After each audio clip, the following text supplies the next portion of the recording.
FOP.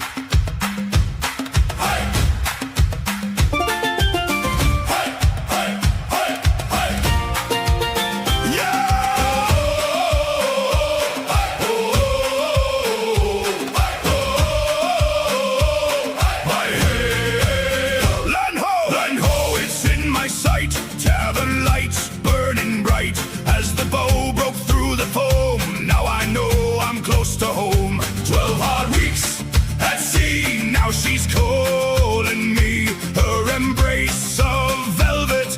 How long since I felt it? Carry me boots as I sing. Hear that tavern bell ring. Gold coins in my palm and a bottle of rum. Outlaw saloon, outlaw saloon. I found my lady under the moon. Outlaw saloon, outlaw saloon. Rum in my hand all night through.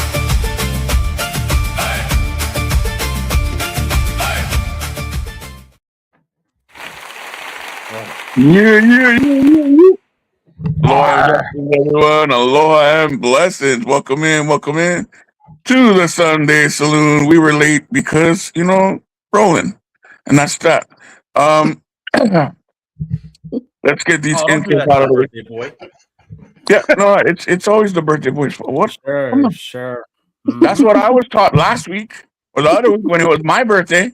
That's as accurate as the banner that says I was 100 years old on Friday. Yeah.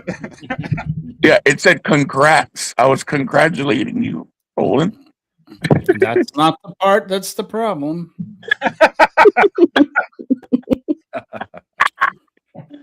All right. I am Beastman, bruh. Ocean Man Productions. How y'all doing? Hope everybody's doing fine on this Sunday, Mr. Spider Unlimited. Oh, it's been a great start already. Fingers crossed we keep it going, but we're gonna have a fun stream. Yeah. Miss Macarah back. How you doing, sis? You're doing pretty good. Good to see you all. Happy birthday, Roland. Thank you, Macarah. Yeah. It's bruh, sis got like one of the nicest ships too, okay? I loaded her in and I was like, when your ship popped out, I was like, fuck, man, I want to redo my ship now. Mr. Rohlin the Wretched, the birthday boy himself. How you doing, my brother? I'm doing good. And thanks to the chat, everybody shouting me out there. Appreciate it. Yeah. And the crazy burb himself, Mr. Livid Pigeon. How you doing, brother? I'm good. I've had a bit of a tumultuous couple of days with some family issues, but happy birthday, Rohlin. I've sent you 27 bottles of Nair. Thank you. Thank you very much. Right, they'll I'm disappear. not using Nair. All right. Wait, before we run the chat, look at this. Oh, yeah, it's part of the lore already. There it is. I thought I read that correctly. Who by? No, we don't. I mean, his wife, clearly. There We is stipulated that. there is nothing in that sentence that is truthful or accurate. All right. Buddy, you want to run this chat, homeboy? Yeah, boy. I do want to say hello to Zephyr and hope everything's okay over there and you're getting clear of the fires and being blessed. Yeah. Praise up, man. Jim is here, who says happy Jimmy birthday. boy. Always good to see you, Jimmy. Thank you. Miss Mego. Thank you. Happy birthday. I'm scrolling. There is the Doomiverse. I never knew if I'm saying that right. The Doomiverse. Doomiverse, yeah. Doomiverse. America's poster child, John Ambler, is here. Oh, Miss Piewacket, hello. Hey, Miss Piewacket. And I thought I saw, yeah, there she is. Miss Ladybug is here. Hello. Hi, Ladybug. Hey, Ladybug. And, oh, hey, it's Minotha, our brand new friend. We love you. Thanks for showing up, my friend. That was a good Yeah. That was a good Yeah. And All right. Miss Donna Doc is having a little bit of technical difficulties. So hopefully she can make it in. If she can't, wish her all the best. Yeah, she's been in and out of chat when she can be. Yeah. Oh, was she there? I may have missed her. She was there. right at the top. Yeah, at the beginning of the stream. Or before the stream, to be honest. Well, Yeah, she was there when the stream was supposed to start.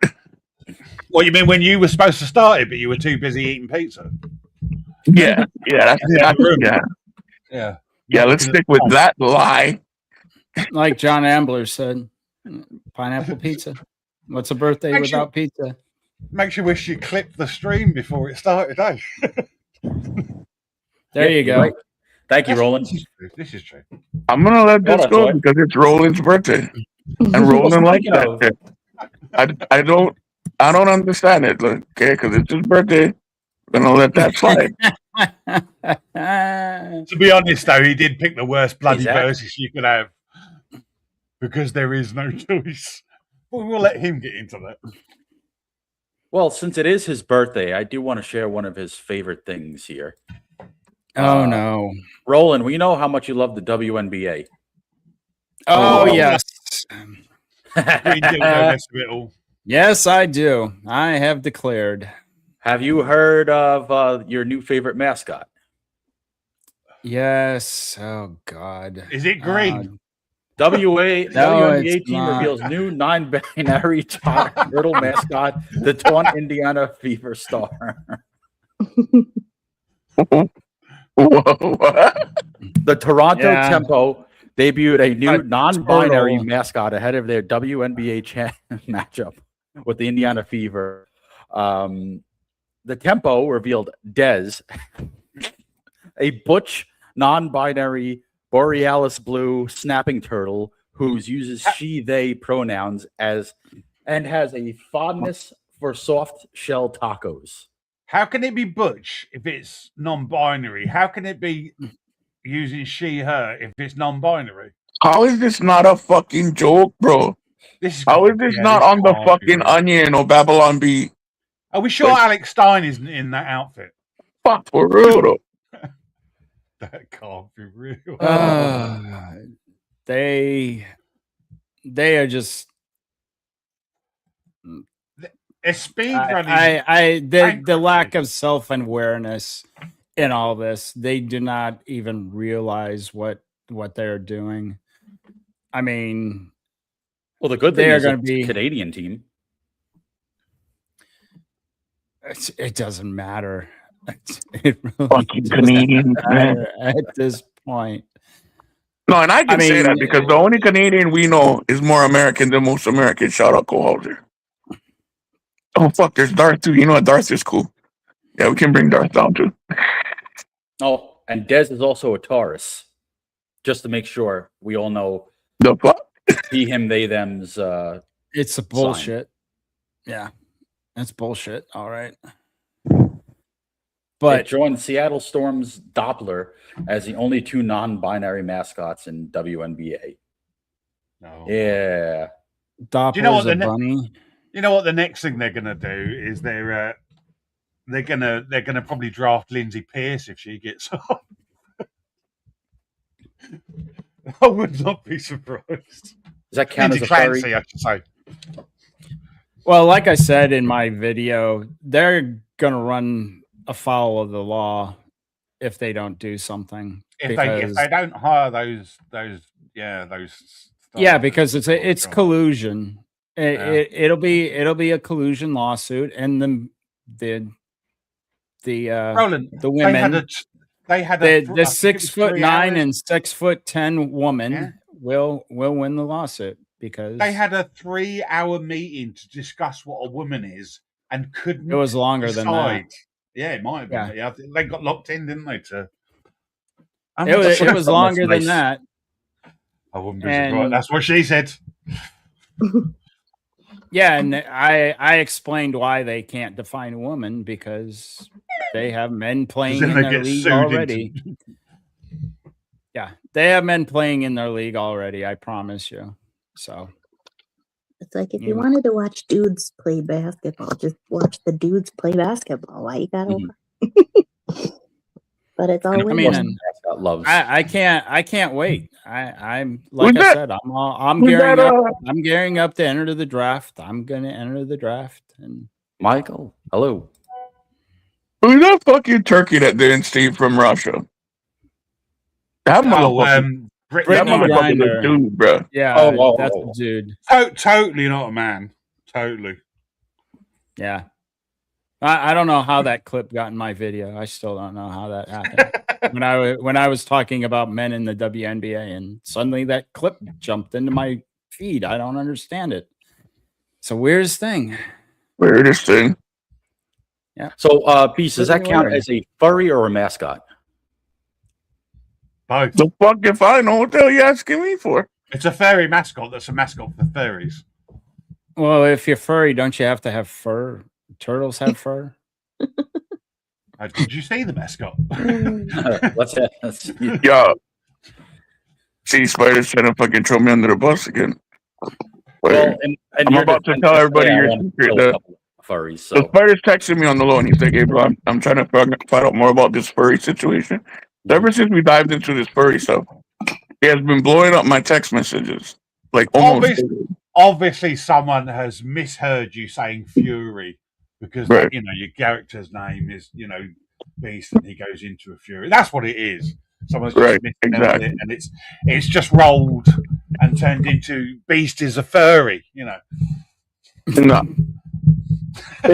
it's all fucked though. Like, and Roland's right. It's like it's all bullshit. It's all bullshit. The whole fucking deal. Like it's.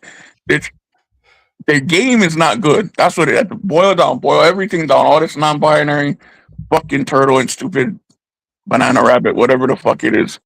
The reason it's all because the game is shit. Their fucking game is not fucking entertaining. They cannot sell fucking tickets. They cannot get eyes on the game. They cannot get people to fucking watch. They cannot get fucking bitches to watch. They want to come up there and fucking cry every fucking chance they get that it's misogyny and the men that they not watch. No, motherfucker. You can't even get the fucking females out to watch your shit because you're not fucking entertaining. Was it misogyny that got? Was it Cunningham flipping the arm barred by that other player? Was that misogyny? Was it?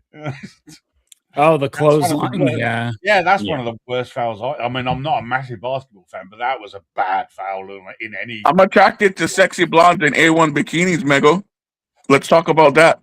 Yeah, but. Darling, furries can wear bikinis. A blonde furry in a bikini. They're usually yellow and polka dot. But in all seriousness, I almost wanted to throw a furry down the escalator yesterday at the mini Comic-Con that I went through. They are. I hate them. Generally, furries were all right. Like when it first started and the conventions happened, it was quite a fun thing. Kids getting into it, and it was fine. There's nothing really wrong with furries. But then the sexual side of it started to come in, like the fetishes started to take over, and that's it's all fetishes now. That's what it is. The whole fucking thing is all fetishes. Yeah. There's also stupidity entitlement too, because I was behind one of them on the line. I was waiting to scan my ticket in, and of course. They have to stop, take their phone out of their pocket. But, oh, wait, you can't activate your phone because the face recognition works. Or, oh, wait, I can't tap it because I have a fucking paw. So I can't use face recognition because I'm not actually Wile E. Coyote. Yeah. Well, maybe you should have had your face recognition as a furry. As the Wile E. Coyote, yeah. I'm sure there are a few out there. God, I was like, one more time. If this tail hits me in the dick, you're going over the escalator. God. Oh God. Well, I like that the WNBA has a dildo problem again. Yeah. Do you know why that is? I was I know why it is because they're screwing around and not saying that women are women. No, it's a there's a website that's paying people to do stupid shit online. It's like Kick, but it's another company. But they're now paying people to basically be online idiots. And one of the things that they were betting people to do, if you were the first person to get a dildo onto the court, you'd get $1,000 and whatever. That's why it's suddenly happening again. Apparently. You could use some money. What is this website? Oh shit! I missed that. I can't remember what it's called. I would have went to the LA game and thrown a dildo onto the court. I have no problem with that. What are they going to do? I'll find out. I'll Google it.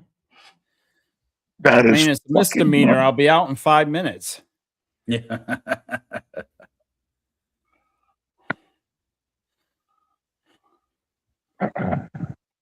I mean, like I said, everybody just with all this is what is that one thing for less curse words than beast? I mean, that goes for anybody. I'm glad to be of service. It's called Crash Market. Crash Market, but no A, so CRSH Market. So that's what it says, you know. And you can do. We're not encouraging anyone to do any stupid acts on the internet, by the way. No, for fucking. How much do you get for the second dildo on the court? There probably is a bet for it because there would be numbers for it. It's like if I'm the 19th person to throw it in the third quarter, you know, would I? You know, the odds of being able to do that are massive, so there will be a bet for it. So it's like a lottery. It's like a bet. Read out what it says. How Crash Market works. Real-time wagers. Viewers play short-time bets, sometimes set in under 60 seconds on everyday actions or stunts happening inside a live stream. Users wagers on prompts like whether a streamer will land a trick, how quickly an Uber will arrive, what a person will say on the street, blah, blah. And they can apply through the platform to tie their live broadcast directly into the prediction pools for financial payouts. So it's basically like Polymarket, but for nuisance streaming. I literally typed in, what's the new website that is paying people to nuisance stream? And it came up with Crash Market. So yeah, I don't know if it was Crash Market, but I remember the boys on there was another one. Sport was talking about it, and they were talking about what is that bug-eyed broad that was having a beef with the white girl? Angel Reese. Angel Reese. Yeah. So guys were making fucking bank because they're betting on her missing like her first 3 shots or something. Like they were bet for her that 50p because she misses every shot. They bet every game. Yeah, is she gonna miss her first shot? Brick. Yeah, and they were making fucking bank because she fucking sucks. Well, probably the point is they wouldn't make bank because it plays out on the things that aren't likely to happen, and that is likely to happen. So you know, no, right, but it's a guaranteed bet. You know what I mean? It's a guaranteed bet. Yeah. So if it's like if I walk into the casino and I'm gonna fucking, even if it's only like a 25% payout, but I'm guaranteed that 25%, then you're gonna make that bet every fucking time. Yeah, you're right. It's just that the odds will be so light, you will make so little back. It's not really worth it. But if you put 20 grand on it, it would be worth it. You know, right? You know what I mean? But yeah, that's basically what this like the new. It's not just Crash Market. Like I said, I think there's a couple other. I'm sure there was another one called Poly or something. It wasn't Polymarket's out there. It was a very small word. It wasn't Crash Market, but it was something like that. It's like an app. But that's the new internet craze now. Is like it was already happening with Johnny Somali and people like that, you know, Outliers. And we've all seen some nuisance streamers and, you know, like that idiot racist guy. But and then saying, oh, we're just auditing because it's freedom of speech. And there's another guy that I think A to Z just did one about him, and he got stabbed the other day because he was filming people dropping their boats. It was an area where you drop your boats in, and he was just annoying people for the sake of it because that's what his channel is. And just eventually someone stabbed him, so he's now in the hospital over it. And it's like he'll make money out of that and come back and do more because he'll have made so much money off of that video. It's just until somebody kills him. Yeah. Well, that's what nearly happened with Chud, didn't it? So it will happen at some point. It already has happened in Japan. So and China, it's happened a couple of times. They just don't report. Well, Johnny Somali's lucky he didn't get killed because he's going over there and fucking with Asians. And they just don't have a sense of humor about certain things. I mean, he's like he only got jail time and didn't get grave time because I wouldn't be surprised if he's got someone big behind him. I'm not saying USAID money, but there's some reason he got away with it for so long, and he's only ended up doing it. I think it's 4 years now, so he'll do 2. And there's something behind that, I reckon. But he's the progenitor of Ice Poseidon is probably the progenitor of it, and people like who's that guy that tried to do that guy on a PDF sting, and it turned out he wasn't Vitali. Like they're the original guys that used to do stuff like that, and to a point, like if I was 15 or 16, I think Asmongold says it all the time. Like as a kid, you would love that shit, but you grow out of it fairly quickly. But the trouble is, the people that are doing that streaming don't grow out of it and end up doing more and more worse and worse things to try and stay up there. That's what you have to do. That's what you have to do if you're into this type of content. Is everything has to be, or you're just gonna bleed subscribers, because the only things they're watching you for is because you need to do the next level fucking ridiculous shit. So everything has to be more ridiculous, more stupid, more dangerous than the last thing, because otherwise they're just going to stop watching, and there goes your channel. Your channel's dead at that point.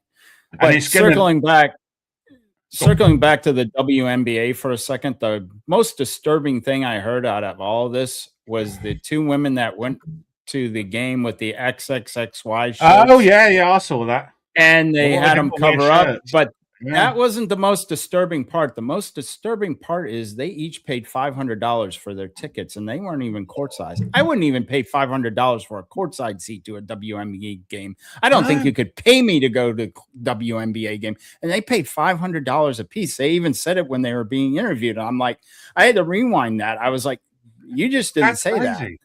That. I wouldn't even go for free. Yeah, to put that in. That's what I'm saying. You couldn't pay me to go. To put that into context, I'm just going to leave. If I wanted to go see Liverpool, I could sit in the skybox for £500. It's ridiculous. The top team in Britain, the top football team. That's ridiculous. I wouldn't pay those prices to save my life. That's what they're really asking. Yeah, that's fucking ridiculous, dude. But the other thing was the 2 women should have told them, and they didn't know. They should have told the freaking the people go pound sand. We're not covered. I think they did refuse earlier in the game. Well, no, they took the shirts and flip and put them on. I would have told them you can take your shirts and stick them up your ass. You've already shown a trans. You've already shown a trans shirt on the jumbotron during the game, and now you're gonna come harass me in overtime. Yeah, you go fuck yourself. Well, you got a non-binary drag me. I dare you to drag me out of here and see what happens to your sorry asses. You think the league's in trouble now with finances? You wait till I get done with your sorry asses. You don't even know what red looks like. Like you said, they're screwed they're screwed as soon as the draft happens, because you've already. And that's the thing too. Like it's not even fucking even play, right? Like you said, they own fucking Butch Turtle or whatever the fuck that stupid thing is. They had the tranny fucking shirt on the fucking Jumbotron earlier in that same fucking game. Oh, God. Then fucking that's fair play. The XXXY shirt is fucking fair play. Yeah, you can't discriminate. You can't have that shit on the Jumbotron. I don't care if it was an accident or not. You can't have that on the Jumbotron and then turn around and tell 2 people to cover up their t-shirts. That doesn't work. That's illegal. And the league did apologize for it, which tells me that, they should have stood their ground. They should have just told them to go pound sand. You fucking try and remove us. You try and take these shirts or put other shirts over them, anything else like that, I'm going to sue your asses. And you already don't make any money. So, yeah, that happened with a lot of the actual NFL teams, didn't it? Where they were wearing like pride stickers on their helmets and stuff. And I don't necessarily have an issue with that. I don't really care, but there are people that do. And they got massive backlash, and some did remove it and some didn't. They still have their stupid, ridiculous end zone sayings during NFL games. They know to racism. They're just very careful not to show them during the game, so people. We'll see this season too if they do. I mean, it could be just the media I was watching at the time, but like Pigeon said, I didn't really give a fuck. Like, you want to wear gay shit on your football helmet, you play fucking football, go off, queen. But the bigger issue was they weren't letting guys put like Jesus is King or John 3:16 and shit like that on there. And it's like, okay, again, wait, hold up now. Yeah, It's and all again, I one wouldn't way. care about that. It's that's not for me either. But I wouldn't mind someone. Right. Like, I mean, obviously, one thing is not going to be fucking for everyone, right? But it's like, it's got to be fair play. That's the law of fucking fair play, of fucking freedom of speech. Straight and proud. Well, I just wish. Go on, Karen. I just wish I wish the NBA commissioner had enough stones to go to the WNBA commissioner and say, listen, if you don't stop the hacking and brutalizing of the white players in the WNBA, you know, we're just going to stop funding. Yeah, your refs need to pull their head out of their asses and start calling the game fair. And if you don't, well, you're going to be out all the money that we're giving you to keep your league alive, and then your league will be dead in a year. So that's how I feel. The NBA commissioner, NBA commissioner is a coward, just like the WNBA commissioner. They're just fucking tools, both of them. Mm-hmm. They both should be fired. So yeah, I seen a highlight clip. When was it? A couple of weeks ago. I was fucking scrolling Twitter, X, whatever, and it was all that, like the old white girls just getting fucking blasted, dude, like a fucking street ball game. And if it's like, and like I said, if that's what you're into and that's what you're fucking, like, if it's fucking street ball, that's one thing. Like, you know what you're fucking getting into. But this is supposed to be a professional fucking sport. And like it's clear fucking balls, like all the time, yeah. And I didn't know this. Jim is saying the New York team doesn't come out of the locker room for the national anthem. They can go fuck themselves. I think the Atlanta team, when they played the Indiana Fever, they walked off the court. Yeah, it's just it's a level of disgust. They need to straighten these entitled people that are shitty at basketball out. You know, maybe the men identifying as women will be able to do that when they're drafted, because I don't think Royce White and Anus Freedom are going to put up with that kind of shit. So whatever teams they land on, I know I won't put up with it when I'm drafted. So in Britain, we don't have the national anthem at every game, sort of thing. Like if Liverpool are playing Man United, we don't play the national anthem. We only do it for international games. So the only way I could describe the sameness of that would be if England then, during the national anthem was being played, then walked off the pitch because they don't want to be part of that. None of those players would ever play in England again. Yeah, because that's a line you do not cross in Britain. You know, I mean, because it's only played at international games. So that to me is, I wouldn't say traitors, but you know, it's close to being a traitor as you can be to do that. That's disgusting. Well, we're only men if you don't want to have anything to do with it, don't sing while it's on. Okay, that's fair enough. You know, we're just men talking about it. That's from our point of view. What does the lady on the panel have to say about that's a good point. All the well, I've decided that I am a lady, and I'm going to join the NBA with Rohlin next month. I don't know much about basketball. I grew up on baseball. Well, more about the behaviors, I think, is what we're. Yeah, I mean, from a woman's standpoint. No men and women sports, obviously. Yeah, have your own team. But the dildos were funny. That was the one thing that brought the WNBA to the public eye. It's like as an advertising PR dildos? stunt. It's a PR stunt. It's fantastic because I didn't watch any of the NBA. I didn't know who Sophie Cunningham or Caitlin Clark was or anyone like that until those clips started circulating, and then they started showing like all the fouls that were happening on the white girls, basically. And I'm sure it happens both ways. You know, like media will paint things as they want to. I'm sure that the white girls foul the black girls as much as the other way around. But like I said, that clothesline on Cunningham, that girl should have been banned from the sport for 3 months.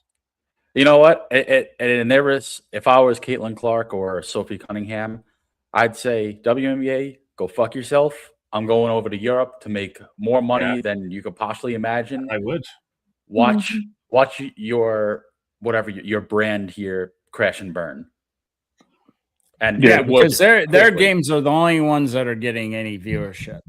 Their games are the only ones that are getting any viewership. If they're not playing on ESPN, then nobody's watching. Obviously, that's a little bit of hyperbole. Their jerseys. Sophie Cunningham is the most.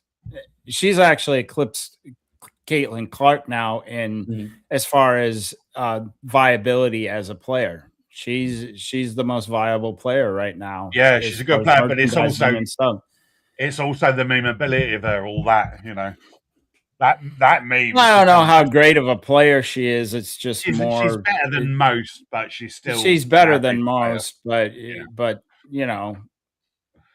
But if you put an NBA, none of those players would survive in the NBA. They'd be lucky if they'd be sitting at the end of the benches. Their best players might be the 15th player on an NBA team, maybe. Well, that's like that the American football team that played against the Wrexham boys team and lost 15-0 or 15-1 or something like that and they were all under 15, those boys, and they played a few other teams, didn't they? Like boys teams. Oh, it's the women's, right? Yeah, the women's actual. Well, our gold medal soccer team played a bunch of 15-year-olds from Texas and got whooped like 8-0. Yeah, because they did the tour with the Wrexham boys, and I think it was 15-1 or something like that. But that was during the time of Megan Rapinoe. I think she was just leaving at that point.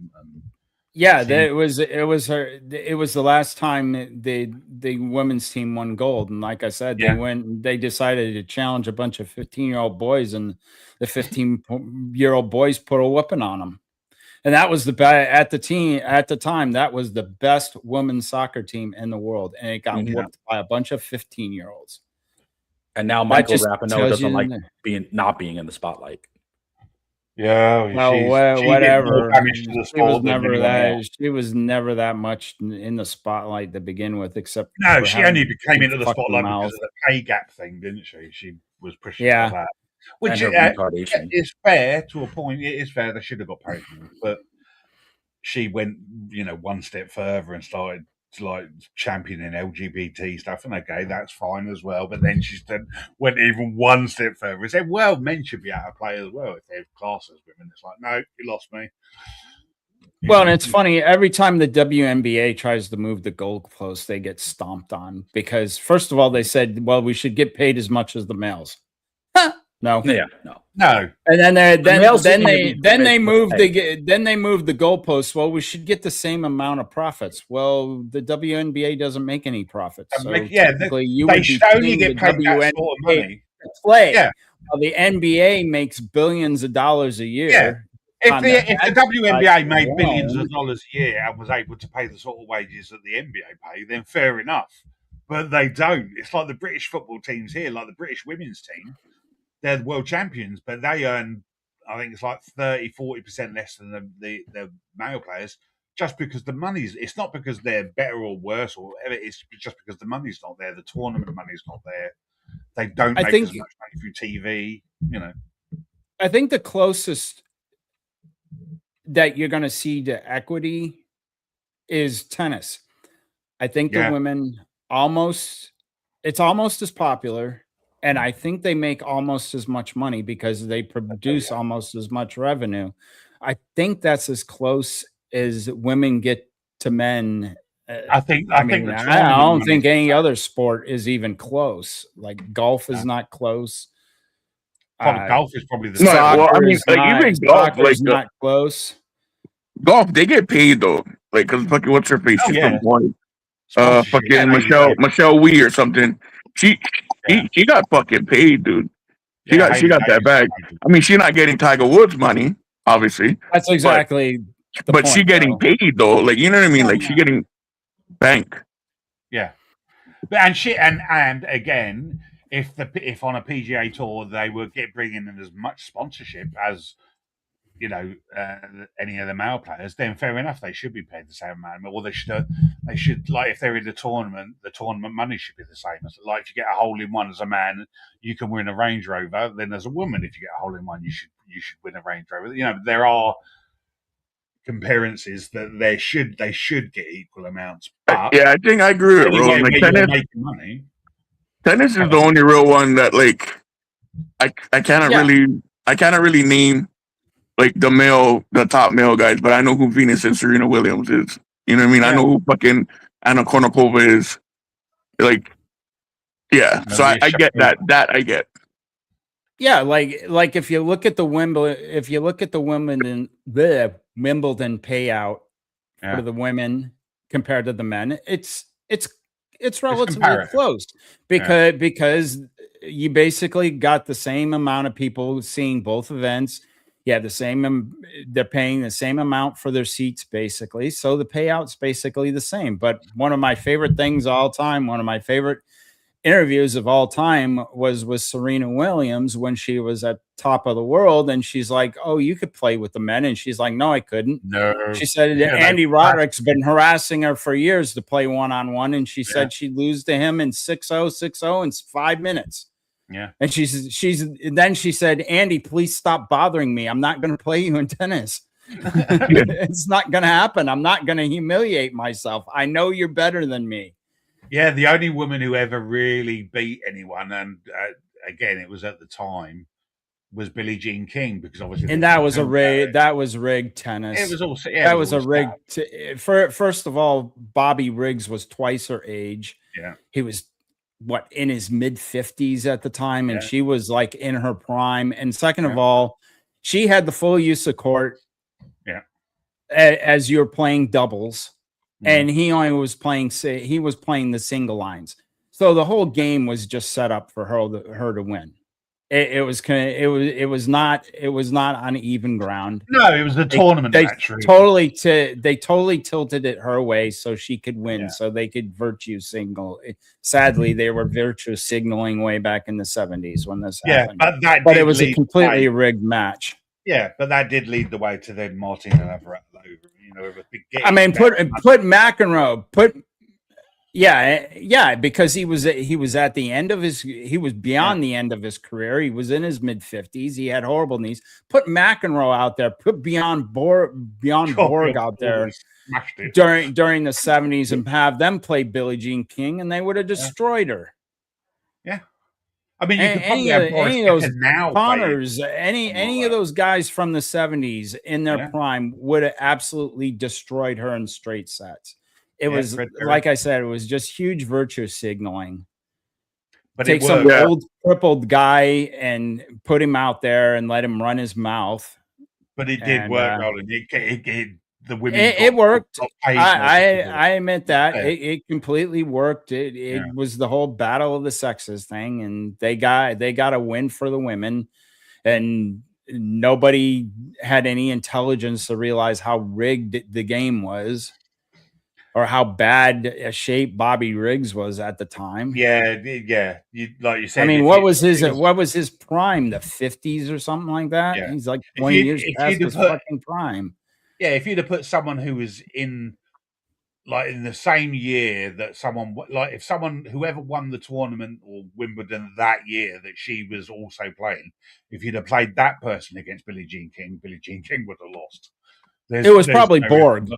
It was probably Borg at the time. Bjorn Borg was probably the top player in the world for the men. And my thing is this, like y'all going off about this, and this is all true. Like, I agree with you both for the most part, but nobody really getting hurt. You know where it really sticks in my craw is combat sports. You cannot have men in boxing rings and MMA cages and kickboxing rings with these fucking women, dude. Like that. I don't know how the fuck this is still a fucking thing. Yeah. Like, what the fuck are you guys doing? Like, so that was it that Imran or whatever her name was, but won the Olympics and just basically smacked that woman. She was like, there was no. two. There was two of the them. title taken off of him. There were two hymns playing boxing with the women. So yeah, one Chinese, one and one. And they stopped that. The Olympics wised up after that, and they've taken they're like, no, we're not doing that. We're taking DNA tests. Everybody's got to take a DNA test. If you come out and your chromosomes are XY, you're not playing with the women. Yeah, which then swimming being changed as well because of Leo. I mean, at times I watch these men versus female things, and one of my favorites is you've got these two female MMA fighters against this one male MMA fighter, and it's actually, it's not serious, and they're about the same size. It's not like this guy's like 250 pounds or something. They're probably close to the same weight class, but they're both trying to take him on. And with almost no effort, he taps one and then he taps the other in like less than 5 minutes. And there was just nothing they could do. They're trying everything. He threw one of them like a rag doll into like the side of the ring. Well, this wasn't actually in a ring. This was on a mat. They were like sparring. Oh, this wasn't actual. Yeah. I know what you're talking about, but this one in particular was because this guy. And he's laughing the whole time. He's just having fun. And he's trying their darndest to get him, first of all, get him to the mat. They can't even get him to the mat. And then eventually they do. And that's just the worst thing that happened because he just turns in and he freaking rolls over on one of them, gets him in an arm bar and taps him out and then gets the other one. And once one was gone, you knew it's like seconds after that. You knew the other one was screwed. Once he tapped one, the other one was going in like no time. So I think he armbarred both of them. And like I said, the whole time he's just laughing. You can see him. He's laughing at them as they're doing this because it was just a joke. But yeah, I know that. I think I know the one Spider was talking about. And that was just ridiculous. Yeah, I remember. And this was actually a real fight. Yeah. They were coming at him from different angles, and then she's like, okay, bang, bang. And he took one of them and literally like just tossed her. Yeah. It never ends well. Well, it'd be like if you look at the entertainment side of it, that would be like someone putting The Undertaker in against Trish Stratus. Like in the WWE world, Trish Stratus might win by, shenanigans. But in the real world, you need a lot more than shenanigans. I mean, they have those matches where they do a mixed tag. Yeah. And of course, the rule is once a woman's tagged in, the other woman has to be tagged in. And once a man tagged in, the other man has to be tagged in. So the women don't usually face the men. In the WWE knows that's a no-go, that you don't do. Yeah, they show tits and ass on the side to distract the guy, and then he gets fucking super. Yeah. I remember the Stone Cold, like just before Stone Cold, really, but they were doing like the like Raw and stuff where they were like literally having old grannies fighting each other. And like, show us the puppies. That was the big thing, and no one ever really did, but it came close to it. And this is the time. The Attitude Era, the whole Attitude Era was Attitude Era, insane. And by the way, Stone Cold was about the only one that ever did that. He stunned Linda McMahon. He stunned multiple. Undertaker. He stunned. God, what was the daughter? What's the daughter's name? Oh, Stephanie McMahon. Stephanie, yeah, he's given her more stunners than I can count. I mean, I think not that she wasn't used to it. Stacy Keibler wouldn't drink beer once, and he stunned her.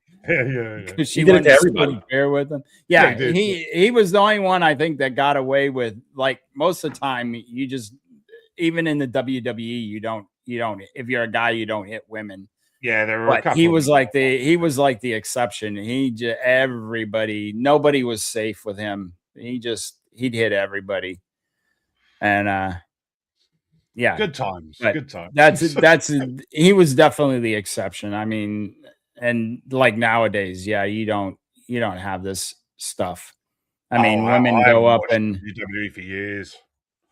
Well, the latest one, this I think was a couple of years ago, but CM Punk was getting slapped by the man by the Becky Lynch.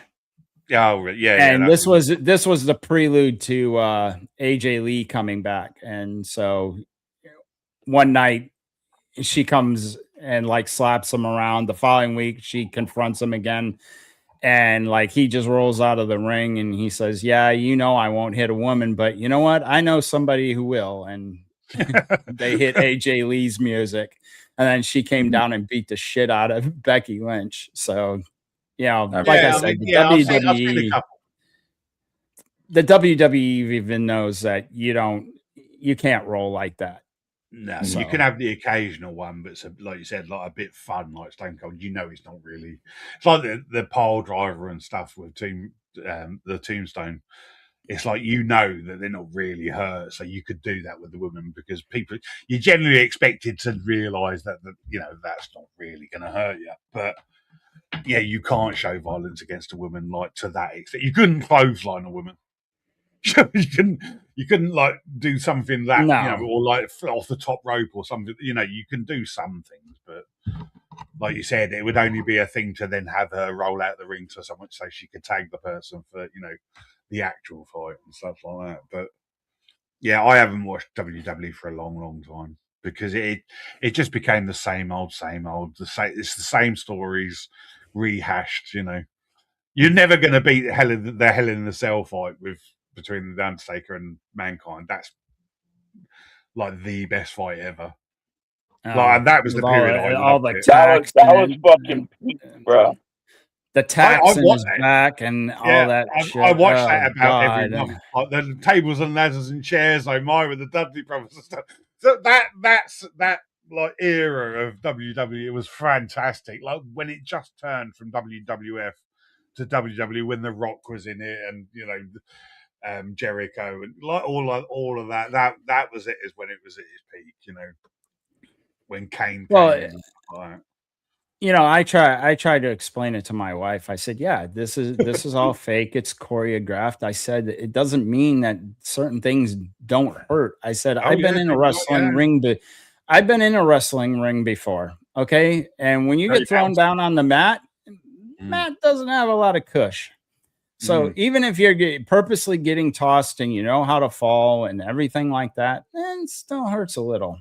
Man. And imagine that happening to you like 20, 30 times in 15 minutes. It doesn't feel good. And, and all sorts of things can happen when they're jumping off the top rope and stuff like that. Listen, some of those things, people like doing those frog splashes. If you're just a little off, you can bust your ribs, all sorts of things.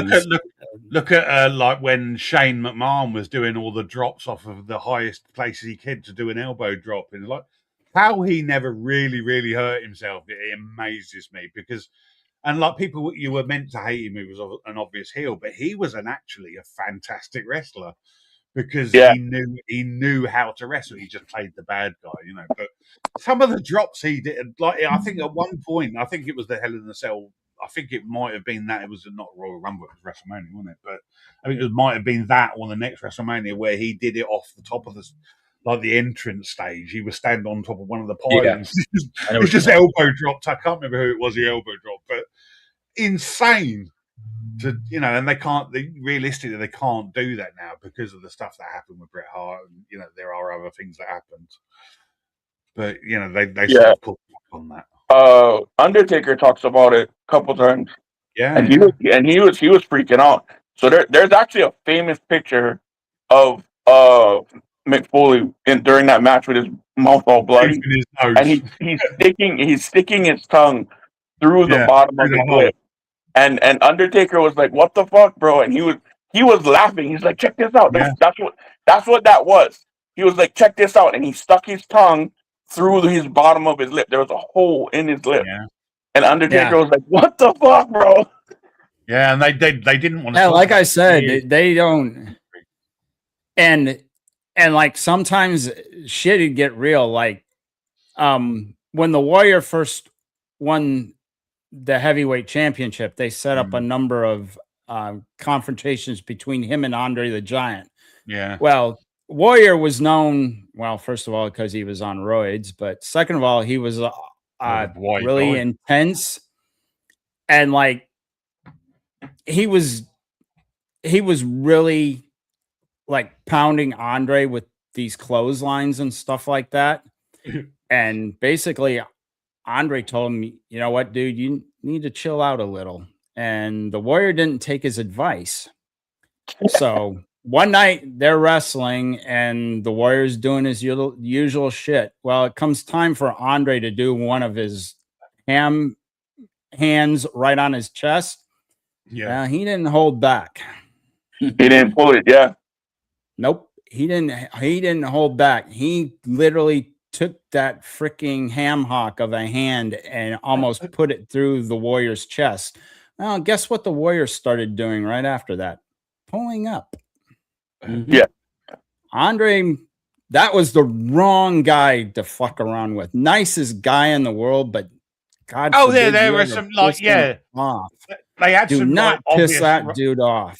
Yeah, they had rivalries that were set up and stuff, but there were generally wrestlers that genuinely hated each other. I mean, the Rabid Wolverine, he was known for literally hating some people. You know, technically one of the best wrestlers out there. Let's not talk about what happened to him, but you know, there were fighters out there that just couldn't let it go. They would fight outside of the ring as well as inside of the ring, and you could kind of tell who those fighters were. Fucking Haku, like, bro. You listen to the guys tell stories about fucking Haku, bro. That fucker was wild. And it's funny too because they said it was like the tale of two men. Because they seen him give his last dollar, he give people food, literally the shirt off his back.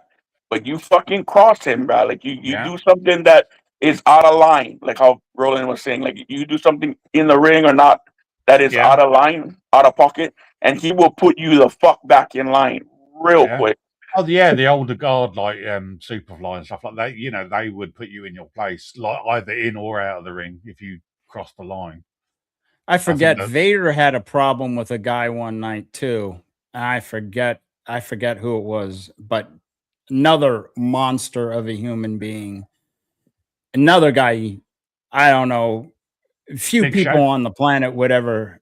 No, it wasn't. It was earlier in his career. Oh, right. Yeah.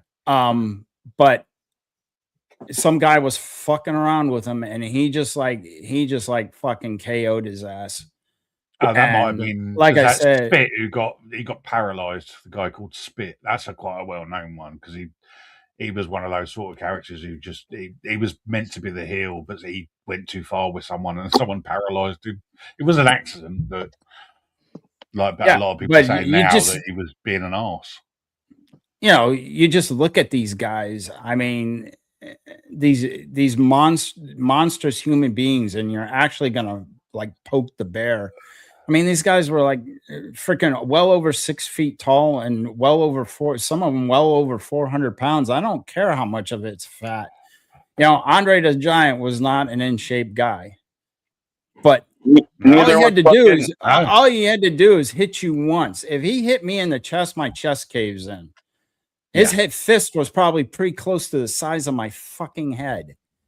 Neither was fucking Yokozuna, but that motherfucker could throw that fucking savant kick.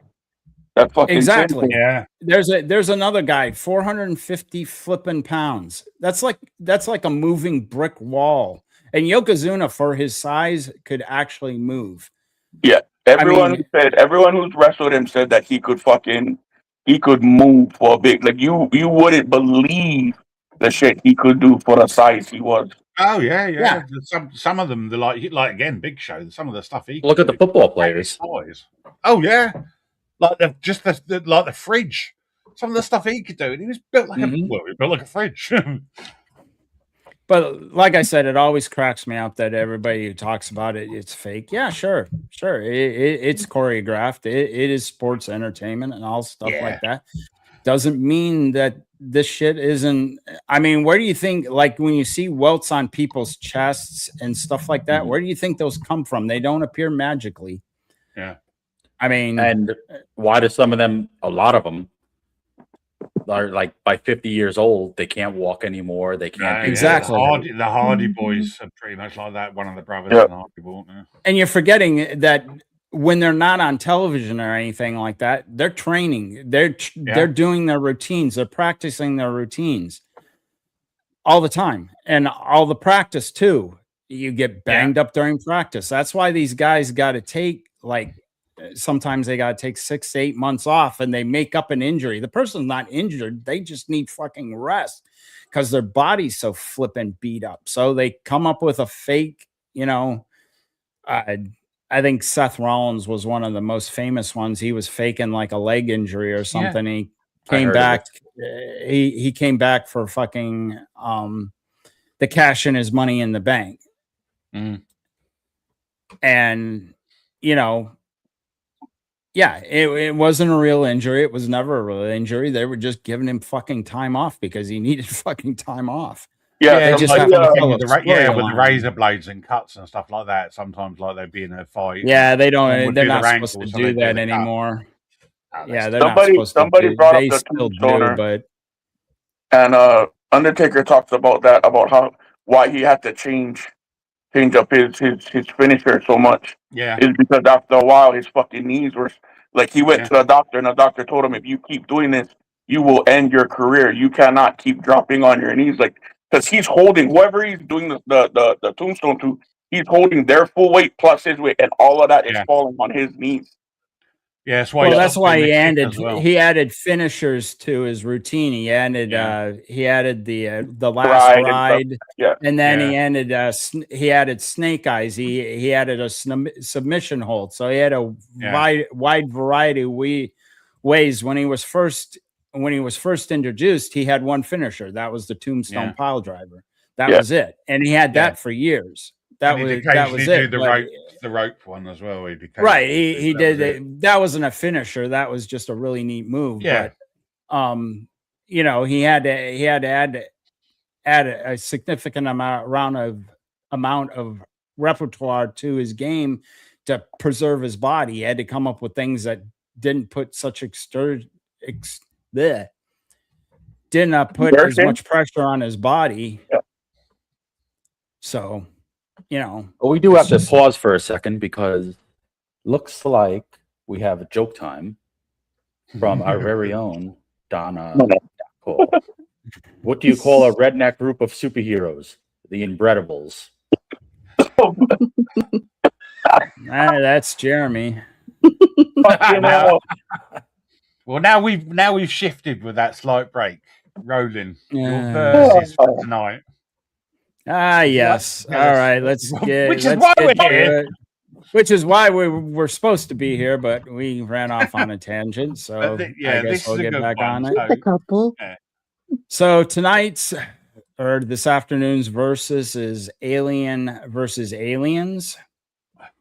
And it's kind of interesting. First of all, I don't think anybody had to do any homework on this because I'm pretty sure everybody's seen these movies plenty of times. I didn't watch them today. Didn't have time.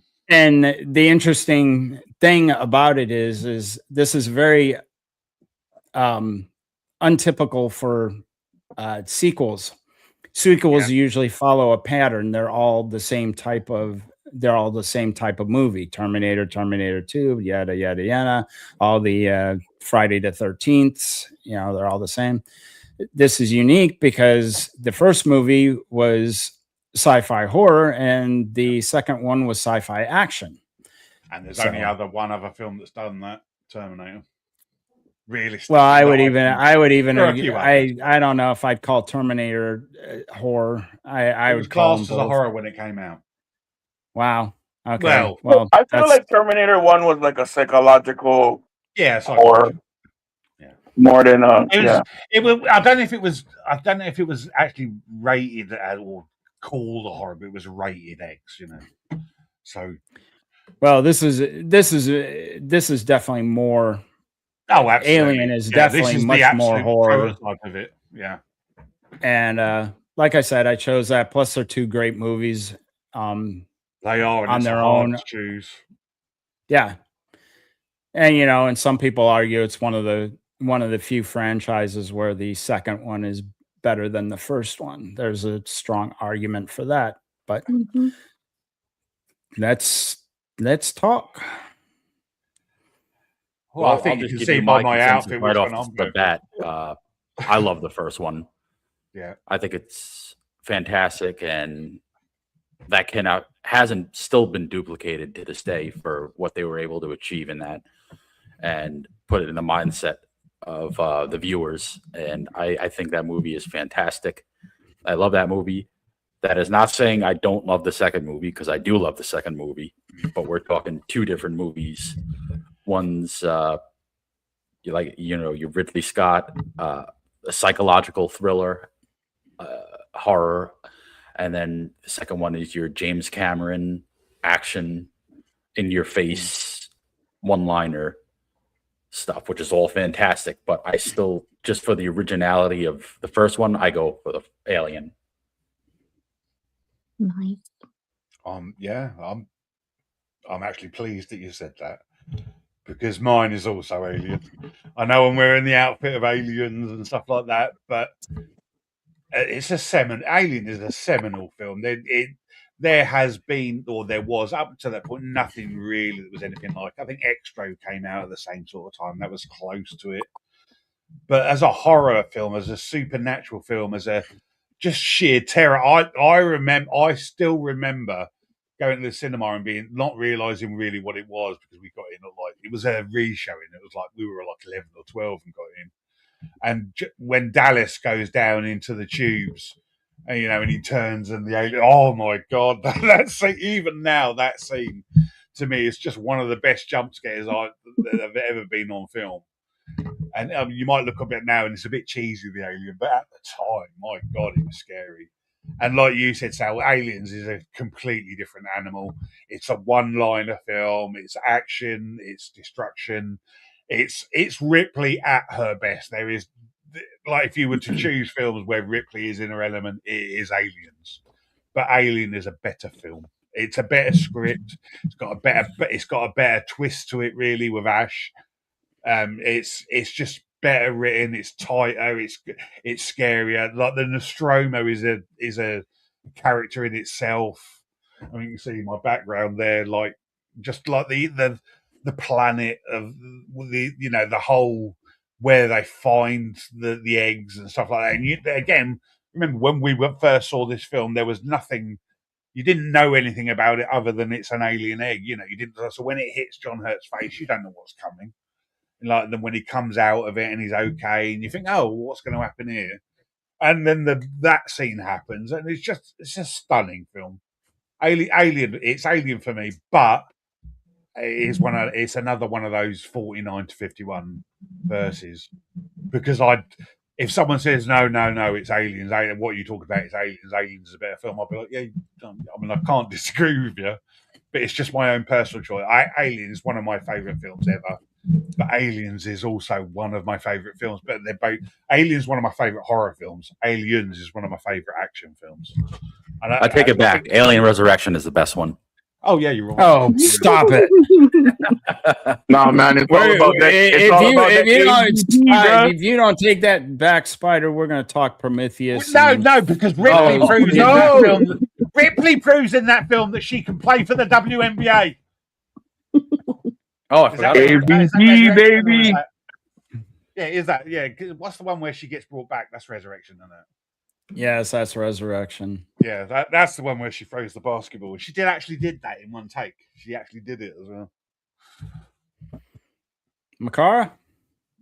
Well, they're both classics in their own right. You get the most iconic moments from both, including the one-liners. I love the first one because it like you get the genuine dread of if the cat is scared, then the audience is going to be scared because you have that genuine shock and reaction to it.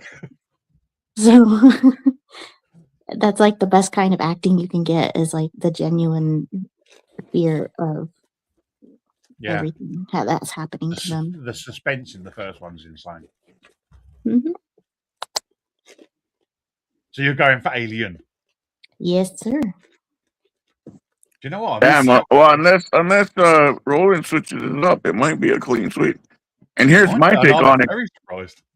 Yeah, so here's my take on it. Like a lot of these verses, I think this is a tale of two movies, right? So the younger me, Aliens hands down, because all like you guys said, all the action and like the younger me enjoyed that movie more, hands down. Older me, right? When I actually enjoy movies for what they are, you cannot really beat Alien, right? You cannot really beat it. Like it's close, right? I'll give it its close, and I'm always gonna love fucking Aliens, but I gotta give it to Alien, as I am now, today.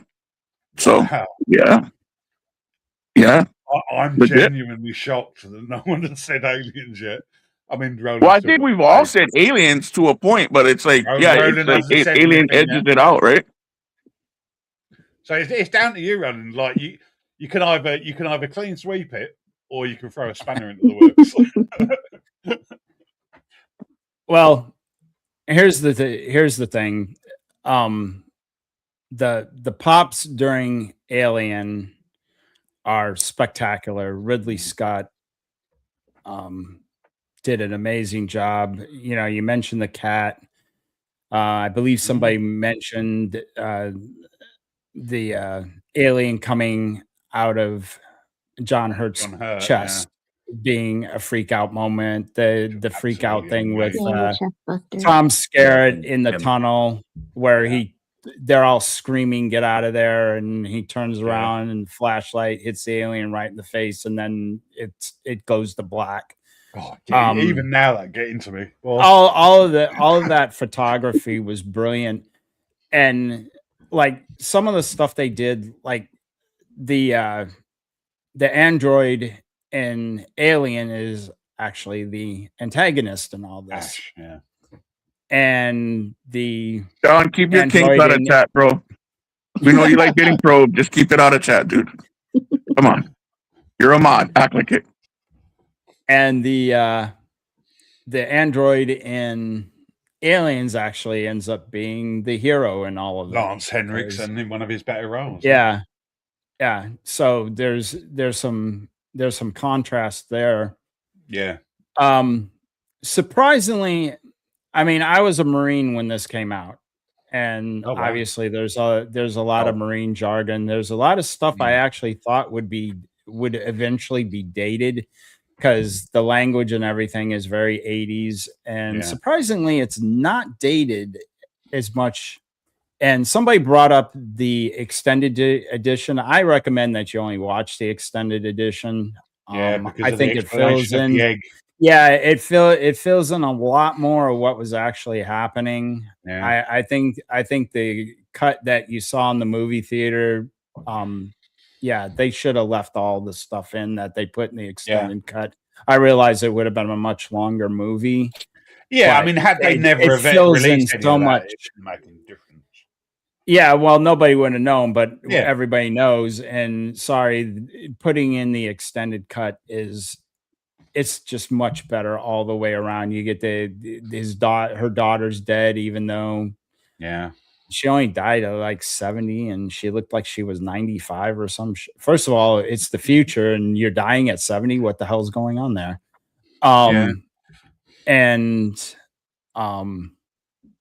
Like I said, the whole explanation. I loved the automatic sentries. That whole part there, I loved seeing those things. It kind of also explained how they were able to hold out a little bit longer than they did when you see the original movie. You're like, they got 4 weapons. Some of them work, some of them don't. They're all low on Yeah. ammo. How are they going to flip and survive? Well, when you get the extended version, oh, well, they got these robot 50 cals that they're just going to put in the corridors. And when the aliens come running, they're just going to chew them up and spit them out. So yeah, they show more of the dropship as well. Yeah, they, you know, it made a lot more sense from that. But basically what it comes down to is Aliens is the more entertaining movie, but Alien is the better movie. Agreed. That's basically what it comes down to. It is the better movie. It's a burn. I admit that. Like the first 45 minutes, you know, is kind of you're moving towards a point. But once you get to that point, it really moves. If you'd never seen Alien before and you didn't know about the Alien franchise and stuff, and it was the first time you watched it, I think you're right, it would be a slow burn. Because you'd be like, what is going on? The first time I watched it, I'm like, you know, almost looking at a watch like, okay, I know this is going to pick up. When are we going to pick up? Yeah, we know it's going to be an Alien film. Once it picks up, it is it's an amazing movie, and it goes fast after that. I mean, everybody starts from the point they find the ship, basically. From the point they land, basically, and they find the ship, and then it goes from there. Like, because by that, at that point, you're interested. Like what they were really good at with Alien is they set up the characters for 20 minutes before they even land on the damn planet.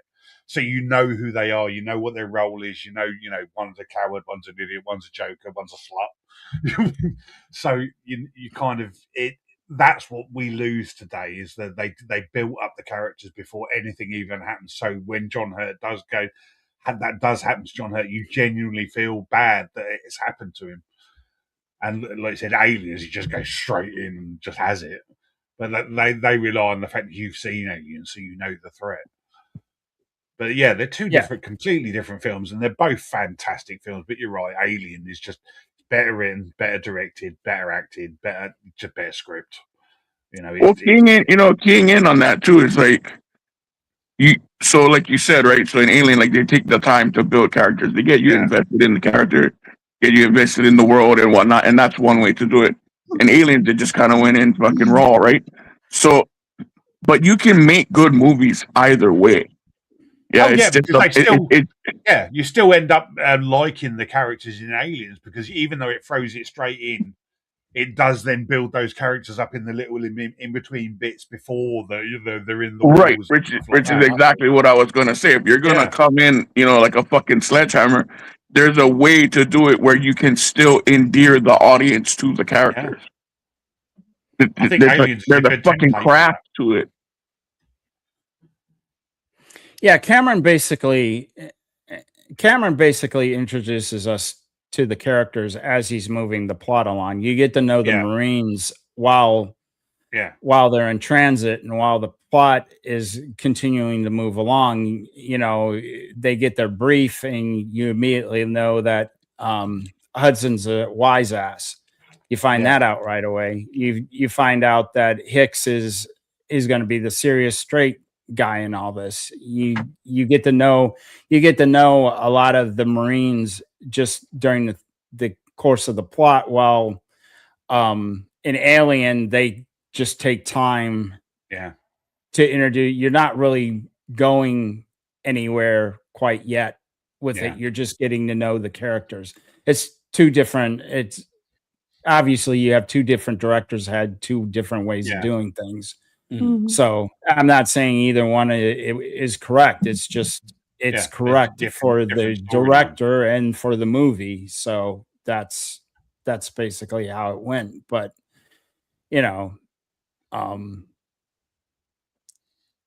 and like I said, it's remarkable that you have two movies in the same franchise that are so varied and so different. And I realized we had two different directors, but that happens all the time. And yet, you still basically get the same type of movie, and you just have two movies here that couldn't be farther apart from each other. Yeah. And yet they're both, and they're still both good as each other. Yeah, I think they both have an impact on culture of the time. Yeah. As both these movies were, you know, talked about for a very long time after. Well, we're still talking about them right now, but Yeah. you know, and yeah, I mean, yeah, everybody still knows no one can hear you scream in space to Yeah. this day. You Yeah, know, it's one of the most if somebody iconic says that faces. line, yeah, it's a line that practically everyone knows. Is that so?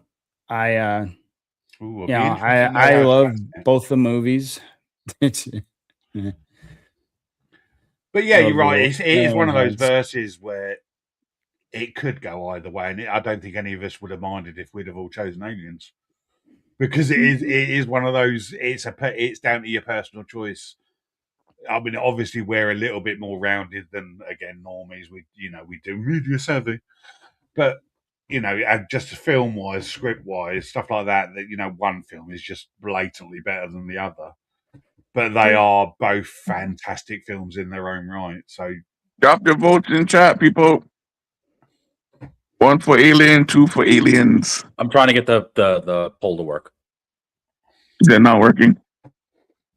Oh, there it is. in Okay. Britain, polls work really quite a lot. I mean, from Aliens as well. It's depends if you need a plumber or not. I'll give a coat. Who put that? It's John. It's always freaking John. John. Fucking John. It's always John. Always John. chaos, bro. But yeah, again, I get it. I would be highly surprised if this didn't end up 50-50. Oh, well, like I said, I don't really think there's a wrong answer here. Yeah, I there just is no think wrong it's answer. what your preference is. If you're really into action movies, if you really don't, you like to be entertained when you go to the theaters and maybe not so much think about it, then yeah, Aliens is definitely in your wheelhouse more, because Alien is definitely kind of a more of a thought piece too. You're trying to figure out what's going on around here from the very beginning, from the time that they land. You're trying to figure out what is going on here, and then they go in, but they don't. They go in, but they don't actually show him get hit, right? I don't think they show him John Hurt actually getting attacked. They kind of show him in the egg room, and then they kind of show him being hauled out, if I remember right. No, yes. It shows the egg opening, and it's right. They show the egg. You see a fast cut of something hitting his face, but you don't see what it is, and then it cuts to like on his face. So yeah, so you're immediately going, WTF? Yeah, what is it? What's going on? Yeah, and then you it just see something on his helmet. And then it continues, and then it crawls. When you initially think about it, when it crawls away and it dies, and he seems perfectly fine, you're like, yeah, okay, now I'm really confused. What the hell's going on here? And then and then you get the big pop, and then you're like, holy shit! And this thing grows like a fucking weed, and they're finding like skin everywhere as it's like growing and growing and growing, and less than 24 hours it grows to something that's absolutely huge and basically eats the crew. So yeah, even just that one bit where the acid is going through the ship, because I think it only happens once in Alien. I think do they even do it in Alien? Actually, the acid, they do, don't they? I think they tried to remove it. Yeah, because there's one. I think Ash. Yeah, and they follow it all the way. They follow it all the way through the floors of the Nostromo. And it doesn't really explain it, but then it does. It's like, oh, he's injured, and like that, it's got acid, and then you realise the terror of that. Like it could just kill you by flicking a bit of blood. Obviously, that gets used again in Aliens, but like all of the questions that were unanswered in Alien get answered by the end of the film, more or less. I mean, you don't know who who the ship belongs to in the original and all that sort of thing. And there's a bit of confusion about Ash. Who does he really work for? Because even though it's for the company, we know that now. At the time, I remember a lot of people being confused about Ash, about who he really was, who he's really worked, because it's kind of surreptitious about who he is. He's working for the company, but you don't really know who the company is at that point. It's only when Aliens comes out that they expand on that more. But I mean, Ash is a fantastic character. Like, remember, like, just the milky blood coming out of him, and like nothing had really been done like that before as well. Where I think Blade Runner is probably the closest, but where it's like an android, and the way they convey him being an android is just milky blood. Fantastic idea. So easy. Well, and they are almost like they almost couldn't even comprehend that he was an android. Because no one knew. He was like he was some form of advanced model or something that it was now like able to pass for human, because they were all flipping confused by it. Yeah, previous mods were just helper droids, basically. They were never really looked human as such, which is how he was able to infiltrate. I mean, you don't again, watching the film, you don't know who he is. You think he's a protagonist all the way through it, and there's a bit something sketchy about him. But it's obviously only when he gets torn apart that you find out he's he alludes to it a couple of times, and you do cotton on he's an alien before he does get torn apart, sort of thing. But a lot of people was like, "What? I didn't know what?" It is a good reveal. It is a good twist at the time. Obviously, if you go back now, you know from the start, and it's another of those Sixth Sense things where once you know that that's what he is, when you go back and watch it again, you see all the little moments where he's quite clearly doing something to get the alien he wants. No one's supposed to survive that shit. That's the whole point. Well, yeah, he disobeyed. He can to save the alien. He disobeyed the order from Ripley, and she was in command, and he let them back on board because he knew he had to get that alien on board. Yeah. So, but when you first watch it, you think he makes out it's like a mistake. Basically, he's an idiot. He's a bit of an idiot, or he's just being a humanitarian. Yeah, he's trying to save someone's life. When in actuality, no.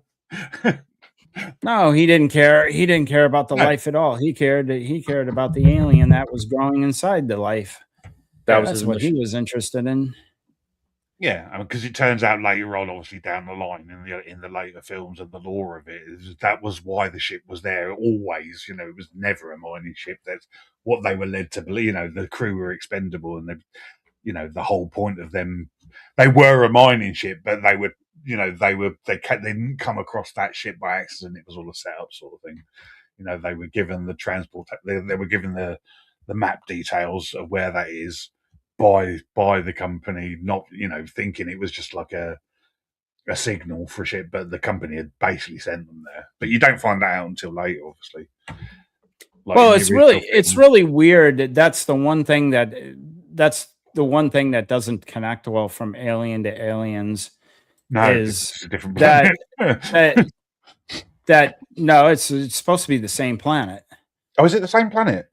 Oh, yeah, it's the same planet, and that's right. Yeah, that's what the disconnect. That's what the disconnect is. That they sent them there, didn't send them to the site, even though that's why they want them there. Until they have that brief. And she says all the things that we were sent there. Yeah. We sat down on company orders to bring this thing back, all that. And then I forget what the hell is the name of the asshole in the second one. Carter Burke then sends out the family to go scout that. And of course, the husband comes back with a face hugger on his face, and then the whole colony gets and that's the whole implanted. Reason the colony's there, but the colony don't know that. But that the only reason that the company sent them there to mine was nothing to do with the mining or the opportunities. It was for the alien. And again, by that point in Aliens, you know that's sort of the score because, like you said, he talks about it basically. Burke, he basically admits that's what it's all about. But yeah, two very different films, but running along the same lines of get any way you can, like the shadow government, basically any way you can get this thing because it would make a great weapon, not realizing that weapon would turn against them unless, of course, you make a series about it in 2025 when you can turn the alien into a goddamn dog. Yeah, I'm glad I didn't watch that. I watched the last episode just on the back of what they were saying about it, and I couldn't believe what they did. They turned it into a goddamn, basically a lapdog. It's just ridiculous. Yeah, they canceled that show, right? That thing. The fucking pause. The xenomorph they turned into a dog. Is that what you're saying? Yeah. What? Well, yeah. The fuck? She basically can talk to. She could talk. She's a Dr. Dolittle. She can talk to the animals in binary, and so she trains it to basically work for her, and it becomes her lapdog. The alien doesn't kill; she does by using the alien. Jesus, it's so yeah. There are good bits to the show, but yeah, that completely ruins it. But yeah, apparently there is a second season. I don't know whether it has been cancelled. It was second season. The series was renewed for a second season. It did end in filming is anticipated to begin in mid to late 2026 or early 2027. Oh, they're bringing it back. That sounds to me like they're going to say. I can't believe that they're doing that. Oh, good God. And I can't believe that had ratings. Oh, I can. I mean, Ahsoka got ratings. I mean, that's why I got season 2. But ratings that rate a second season, and Ahsoka didn't either. It's just that I thought Fig in a cowboy hat loves his female. Streaming terms, I think it did do quite well. Like again, it's the normie thing. It was mid for Disney Plus, and that's bad for everything else. Yeah. So the last episode aired in September 25. Yeah. So we're already a year into that. So figure if they start filming end of this year, beginning of next year, 28 September 27. 28. It'll be 2.5 years. 2.5 years. Yeah. I think they're going to can it. Everybody will forgotten. Yeah. Everybody will forgotten it. And this is adding by Peter FX, Dinklage. right? Oh, good God! Adding Peter Dinklage. Yeah, is he going to be a midget? A freaking midget android? I don't know what he's playing, but they said he was added to the cast of the second season. Now I got something. Now I got something to mess with comics about tomorrow. How'd you not get this role? That's by FX, right, Spider? Yes, FX through. Yes, FX, and then basically the Hulu. Right Disney through Hulu. The Hulu family. Exactly. Yeah. Crap. Hey, Spider, can we bring up Critic List for our verses today? You want me to bring up what? Critic List for our verses today. See if we can do it. Oh, he's going to win. Well, I'm sure Blaine gave Alien a 50 because he gave Jaws a 50. He won't get it. He won't get it. If we took our little circle, it's a slow movie. As an average, the graphics aren't as good. The Alien didn't look very good. Alien should win on Critic List, but it's going to be close. All right, so we'll start. Actually, while I'm here, I'm just curious what Critical List. Overall, Alien Earth on Critical List on 56 votes, 34%. That's too generous. I'm sorry. That's where they went wrong, having the ship hit Earth. It should have just stayed in orbit. At least then it would have had some sort of credence. But like that means the aliens on Earth, it just blows all of the lore out of the water. Because it happens before Alien. Yeah, it does. So we are looking at 91%, 170. Wow. Okay, well, they got that right. On how many votes? Sorry, I cannot see. 170. Oh, wow. Yeah. Good sampling. All right. 90, 100. Let's see if we have any heretics in the mix. 93, 91, 90, 100, 96, 88, 0. Whoa, what? That That's dude a hates troll. everybody. He hates everything. Who is that? I don't know. The rogue critic. I see him around. I don't know, but he hates everything. I know. I see him around. I don't know who it is, but Well, he is a rogue critic, Yeah. so he's paying to type, isn't he? All right, let's see what the hell he's got to say. F. An influential yet surprisingly bad and predictable sci-fi thriller. Film's story, flow, and pacing are far too ponderous, advancing its already minimal plot slower than necessary to consistently remain interest, especially in the first act. Plot also floats along too circumstantially to clearly drive toward a narrative goal. Clearly drive towards what? Oh. What? My guy. Based on what? So blowing setting up and the characters ship lack isn't major a narrative necessary goal. background, leaving them nebulous and at times unsympathetic. Antagonist is a classic omnipotent villain until the plot requires otherwise. There's clear plot holes, contrivances, and illogic. Third act is a total mess of cheap storytelling and idiotic twists. Film's constant tone, music, and execution are its only okay elements, suffers further from content. Right, hang on. So he says it's got a constant tone that's the only good thing about it, but the narrative doesn't move forward. So which is it, Rogue? Because they're both the same goddamn thing. Some complaining for the sake of complaining. Trying to be smarter than they are. Yeah, he's contradicting himself in one paragraph there. Wow. You're entitled to your opinion about like there are films. I don't know, man. ChatGPT is shit at writing reviews. That's all I can say. Yeah, he's doing it for the sake of being the road critic. He probably liked the Odyssey. Enough, but Click on his profile. Let's see. I'm on his profile now. I'm kind of scrolling through trying to see if there's a pattern. It doesn't look like it's a bot, but why not? Let's check out this guy. If you like the Odyssey, we know he's a fake. Shout out to the road critic. Oh my God. He's got a YouTube account. Well, he's got 1,000 reviews. At least he's busy. Wow.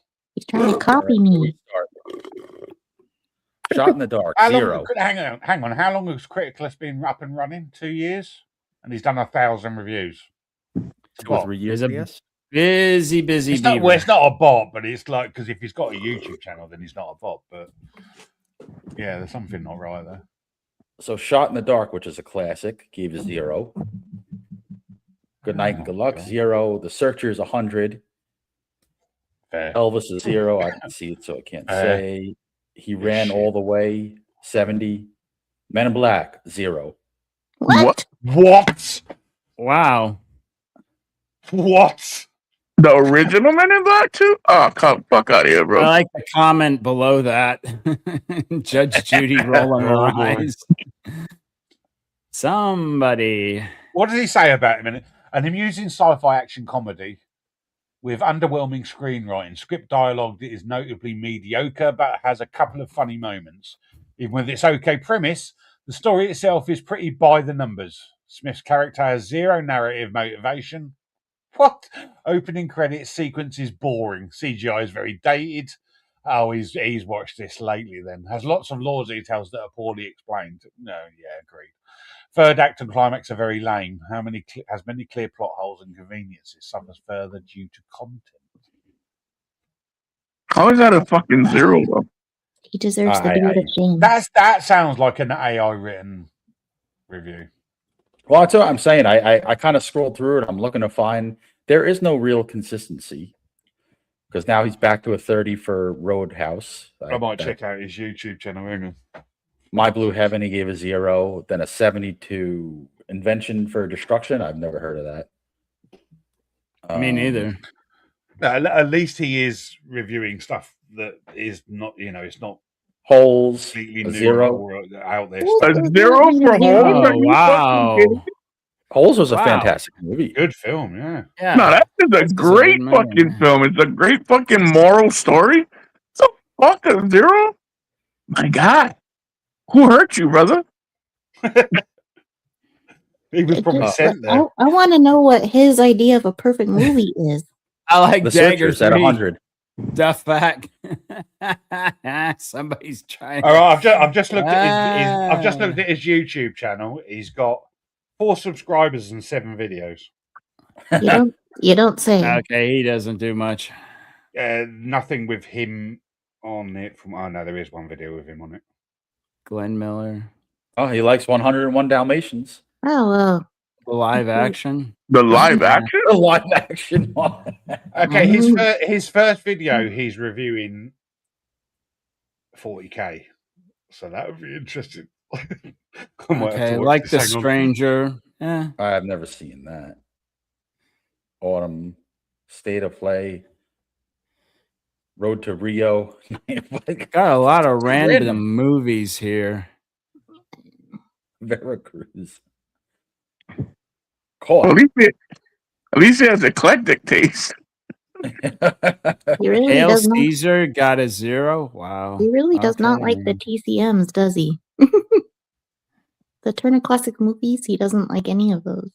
Yeah, Apparently not. you know what? He must have got punished with that as a child. Maybe his babysitter made him watch these movies. I mean, my Punishment. grandma made Fuck me. off. Oh no. From Oh, what I you can tell, didn't. he's a voiceover artist, and he really likes it. You did not do that. The Dark Knight is bad. Yeah, Just that the Dark Knight is bad, not the Dark Knight is contrived. The Dark Knight is, has issues. It's bad. I mean, I'm not a big Nolan fan, and I didn't love the movie, but I didn't hate it enough to give it a complete. being a zero. fucking 0. Well, and freaking the Joker alone gets it like a 50. Oh yeah. And he didn't like Independence Day. This guy's gonna get Macarah, back. take it easy. It's okay. We're going to get through this. Ah, What the hell? Okay, life so all hurts. like minor analysis, right? So like me, I try not to rate things under 50. If I'm rating something and I legit have it like under 50, then I just won't rate it because it's not really worth my time. So if he was like that, if it was under a certain number and he would just give it a 0, I could understand that. But it's not. He's given like 30s and 50s and shit like that. So these zeros are quote unquote real zeros, not Beardo zeros, right? There's real zeros. What the fuck is he thinking? Story Your 3 is point. a 39. Yikes. I wonder what he gave The Last Dragon. The Last Dragon. Up is not a 0. Fuck off. Oh my god. That is a great fucking fuck off.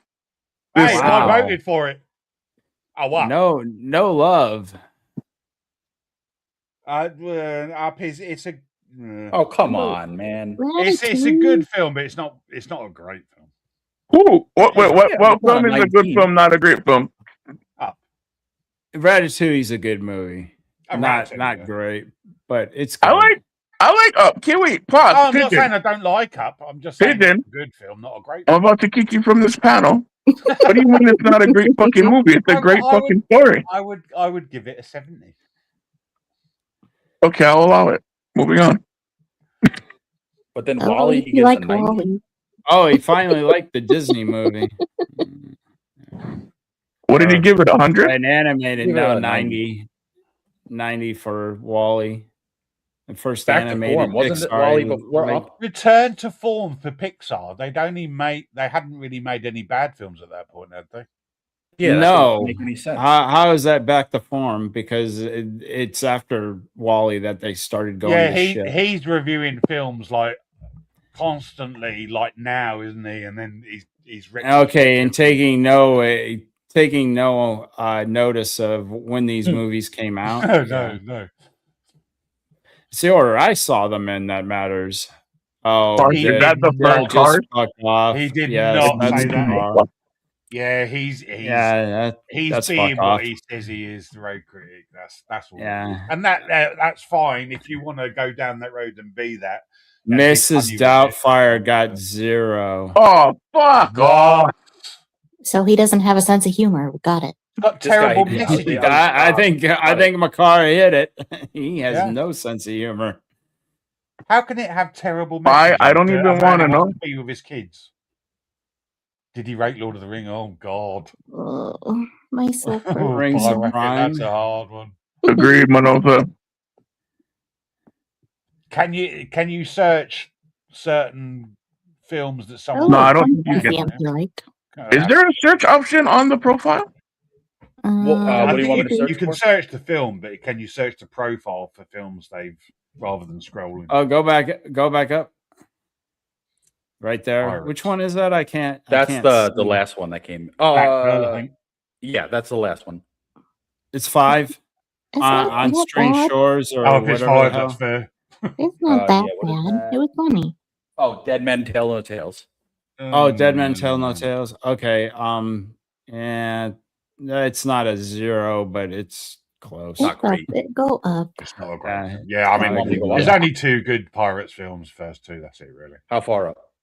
Oh, sorry. I meant the movie review. Because it's like, why are you rating it so low? It's not that bad. Granted, Johnny Depp was going through his marital issues during them. Yeah, yeah. Oh, he liked The Hidden Fortress. I got to give him that. I mean, at least And there's Thin something Man. you Man, do like. like the Thin Man, so he likes film noir. Oh, so he hates. He doesn't like funny. There's no. No, Ooh. How do you hate the Marx Brothers? Yeah, he liked There you Bringing go, Up is it? Baby. That's the 4th one. Yeah, there you go. Oh, I'm Again, didn't deserve a 0. Schuster is a troll. You don't say. We should get him on. See what he's got to say about aliens. Listen, that's what I'm thinking. I think Oh, well, he's at least religious, as he gave 10 Commandments Yeah. a 98 or 90. Oh, I guess he didn't have problems sitting through 4 hours of that schlock. I think we got to get this guy on, bro. Like, I think that'd make an interesting show. Oh my God! I He's a cherry respect candidate at the 0.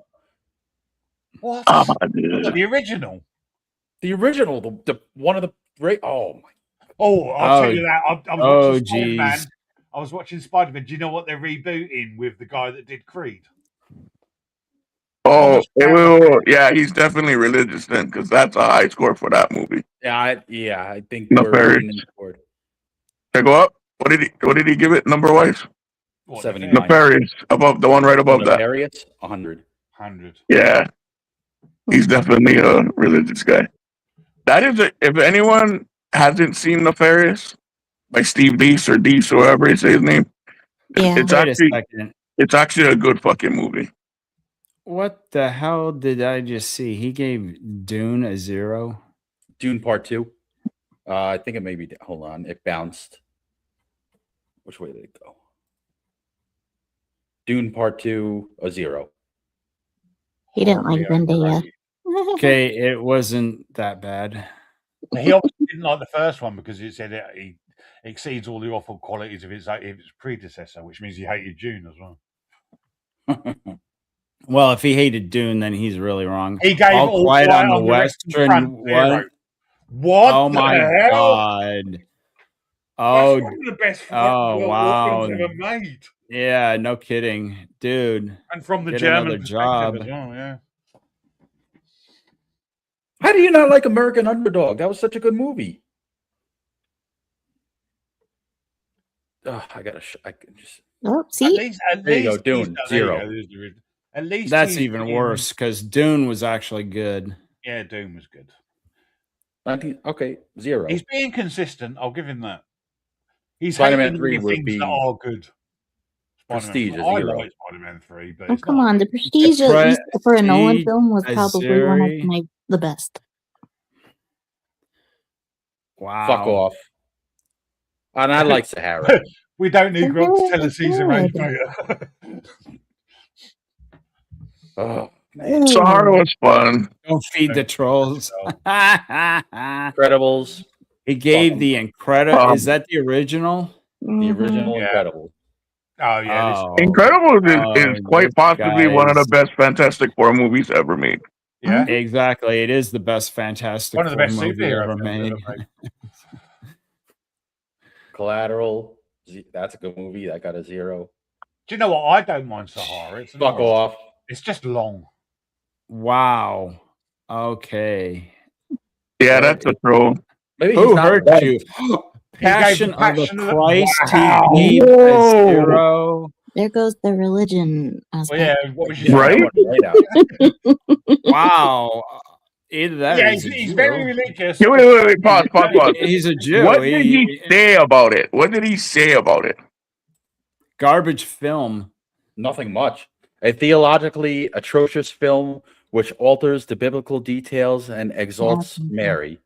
The narrative is also presented in a slow and neurotic manner. Garbage film. Yeah, so he is a religious guy. He doesn't like. I got it. Yeah. Okay. That's why I asked what he said. I think he might be the sort of person that likes to neurotic. Say He's self-identifying with that. Neurotic. He's neurotic, all right. All right, so let's get back to aliens. Oh, go back up. Did he? No, go back. He gave Master and Commander a 0. Yeah, if you look at all the things he's zeroing, it is just no. He doesn't understand. It's not really working for him though, because he's only getting like 2 dislikes on that. Revoke his post date. Yeah, I probably agrees with him on half of these. Black Hawk Down got a 0. Yeah, he's a troll. I mean, it's not even like he's good at it. He's just there. You go. Oh well. There's one highlight. Do you know why he's done that? Because he knows if he gives that a 0, he will 0. They're gonna come for him. Yeah, yeah. I appreciate him for what he's doing. And then we get Ocean's 11 gets a 0. But he liked this. He liked Monsters Inc. Like Monsters Inc. Mm-hmm. So maybe does he seem to like more family-oriented movies and religion? Well, he give up a fucking 0 though, and Cars. Yeah, he's not consistent. What is this? Wait, was that? Go back up. Did he say Jurassic? Oh, is that 3? That's 3. Yeah, no, that's fair. That's still better than 0. Yeah, it's better than 0. You like the Emperor's New Groove? I love the Emperor's New Groove, but I do like the Emperor's New Groove. It ain't 100 movie though. But is it 100% better than Shrek? Because you gave Shrek a 0 right above it. No. You know, that's like you can be consistent. What did he give? Hate everything, but he gave Castaway a 0 too. You can hate Tom Hanks, and still admit Castaway was a fucking epic performance. Yep. He's good. One's got nothing to do with the other. That's what I'm saying. You can despise the man. That is a great fucking performance. And he gave Unbreakable a 0 too. He gave Unbreakable a 0. Did he rate the I don't think he's jumping for some reason. A lot of people hate Unbreakable, though. I loved it, but a lot of people did hate it. What's going on here? Why does this keep happening? He gave Oh Brother, Where Art Thou a 0. Higher than a decent. One of the best Odyssey movies out there. Amistad. No. What did he give Amistad? I think he gave it like 79. Yeah, that's fair. Yeah, that's close. It's all right. Screw this guy. Good movie. Spanish Prisoner. Back to Alien. Yeah. We're gonna make ourselves. I think we've come to the conclusion that he's so bad we should get him on someday. 80, 100, 86, 90, 100, 76. Yeah, that's the lowest one so far. Yeah. Where's Blaine 90, at? 80. We got Blaine on here. 90. You would imagine. Where the hell is Blaine? I'm about to do a search to see. Be safe, brother Graham. Primer. I don't think I've seen Primer. Weird though, because he like going back to him, he was reviewing some stuff I've never heard of and giving it okay reviews. So he probably does know what he's talking about. He's just being. I am going to bring up Criticalist. I would say from looking at his YouTube channel, though, there was nothing with actually him in it. So I think it is a bot. All right. So general positive for Alien. This is Alien we're looking at now, yeah? Correct. Yeah. Mhm. All right, And Alien. Aliens. What was Alien 91? Alien was 91. 91. Give me 1 second because I just want to look I for. think Aliens is going to be better on this by about 3. So 94. Because I got to go You to think the it's a top. 94? Alien is 91% with 170. Okay. I think no, dude. I think this is gonna be. higher. I think it'll be over 95. Yeah, I wouldn't be surprised. Oh, we're feeling the higher. I'm thinking it'll be higher, honestly. Because I'm telling you, I like. Yeah, I for think it would. majority of my life, I've enjoyed Aliens more. It's only recently when I've had occasion to rewatch them that I got to enjoy Alien more. Yeah, if you take Gen X out of the equation and Boomers, then most people are going to remember Aliens, not Alien. So I would imagine this is going to be a high score. But, Okay, Graham. You've got to get this freak on the street. I mean, to make this I said I tolerant. appreciate the grift. He might tell us why he's doing it. Like I said, I've got nothing against someone doing stuff like that because he's not attacking anyone.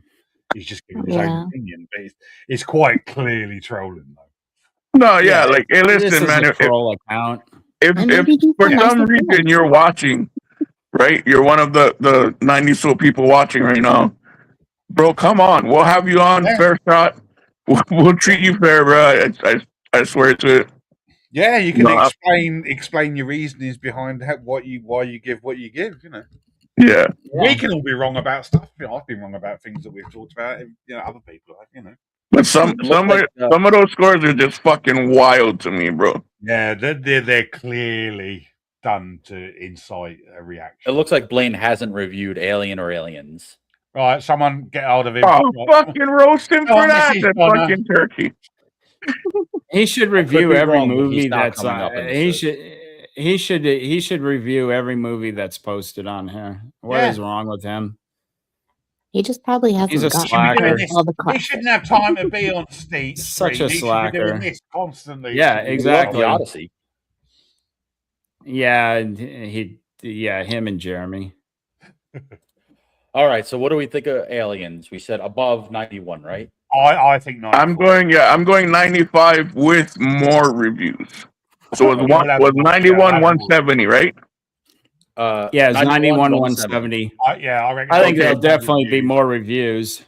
Definitely. So I'm going at least 95 and closer to 220. I think that because there are more reviews, it will take the average down. So maybe 93. 94 I'll go for, but probably 93. We're all going. Anybody else?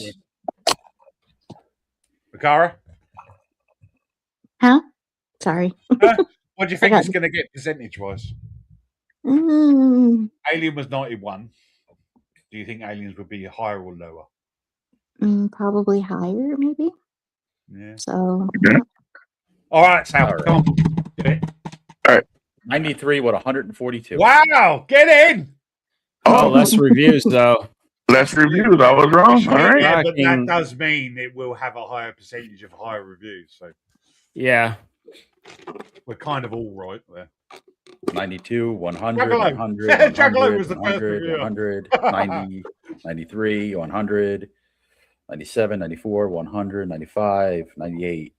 Yep, there he is. There he is. Let's read it. Though its tone, go back up. Though its tone and genre are quite different from the original, this sequel is a disaster of dumb 80s style. Oh, shut up! I'm not even going to read the rest of it. You want me to carry on? Yeah, go on, carry on. Yeah. Script and characters are often nauseatingly cheap and corny, especially the horrifically annoying Marines. Well, you can fuck off for that. Protagonist's motive seems contradictory and contrived just to add her back into the story. Film is laced with clear plot holes, action, conveniences, and contrivances, all the way through to its stupidity contrived climax, which rips off the originals. No, he doesn't. Fine anyway. What movie doesn't have plot holes? A very overrated, pointless, foul, overlong, and persuasively inane film, which focuses more on action set pieces than on improving on its utterly cheap narrative. Buddy, are you autistic? He likes to use big words to sound is? intelligent, and it ends up sounding retarded. This makes Boy, are you a socialist? Good God. Bar, are you special? How can he say he rips off the original? How? In what way? Because there's an alien in it? Well, what he's basically saying is they both get sucked out into space at the end. But you get there in different ways. No, but that's like okay. But that doesn't make sense. We just spent our whole review process of the verses saying how fucking these movies are. How the fuck did it rip off from the original though? Like, you need to explain that to me, my guy. Well, Graham's also right too. I'm offended he didn't capitalize Marines. Oh, that's a good point. For that alone, I can totally ignore this review. What's this about getting sucked out? Says John. Sucked out, John. Sucked off. This isn't ghost. He must not know many Marines period, or he wouldn't have typed that. Especially, I don't think he knows many horrifically annoying Marines. Okay, that whole thing right there, he wouldn't have typed that if he knew a Marine. So it's like an action movie where the bad guy has to get it in the end. Yeah. But every movie, it's gonna get it some different way. But that's just how it rolls. So what the fuck are you talking about? Yeah, it's like we know going into Aliens when you're watching it, they're all going to get it in some way. The whole point is we want to know how. We know they're all going to die. We just want to watch the journey. Okay, so far we've had only two reviews that were not in the 90s.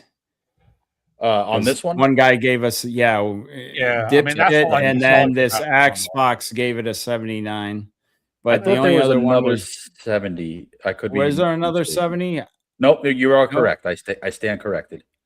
Yeah, there's only two. Can't you sort it so that it shows like the top?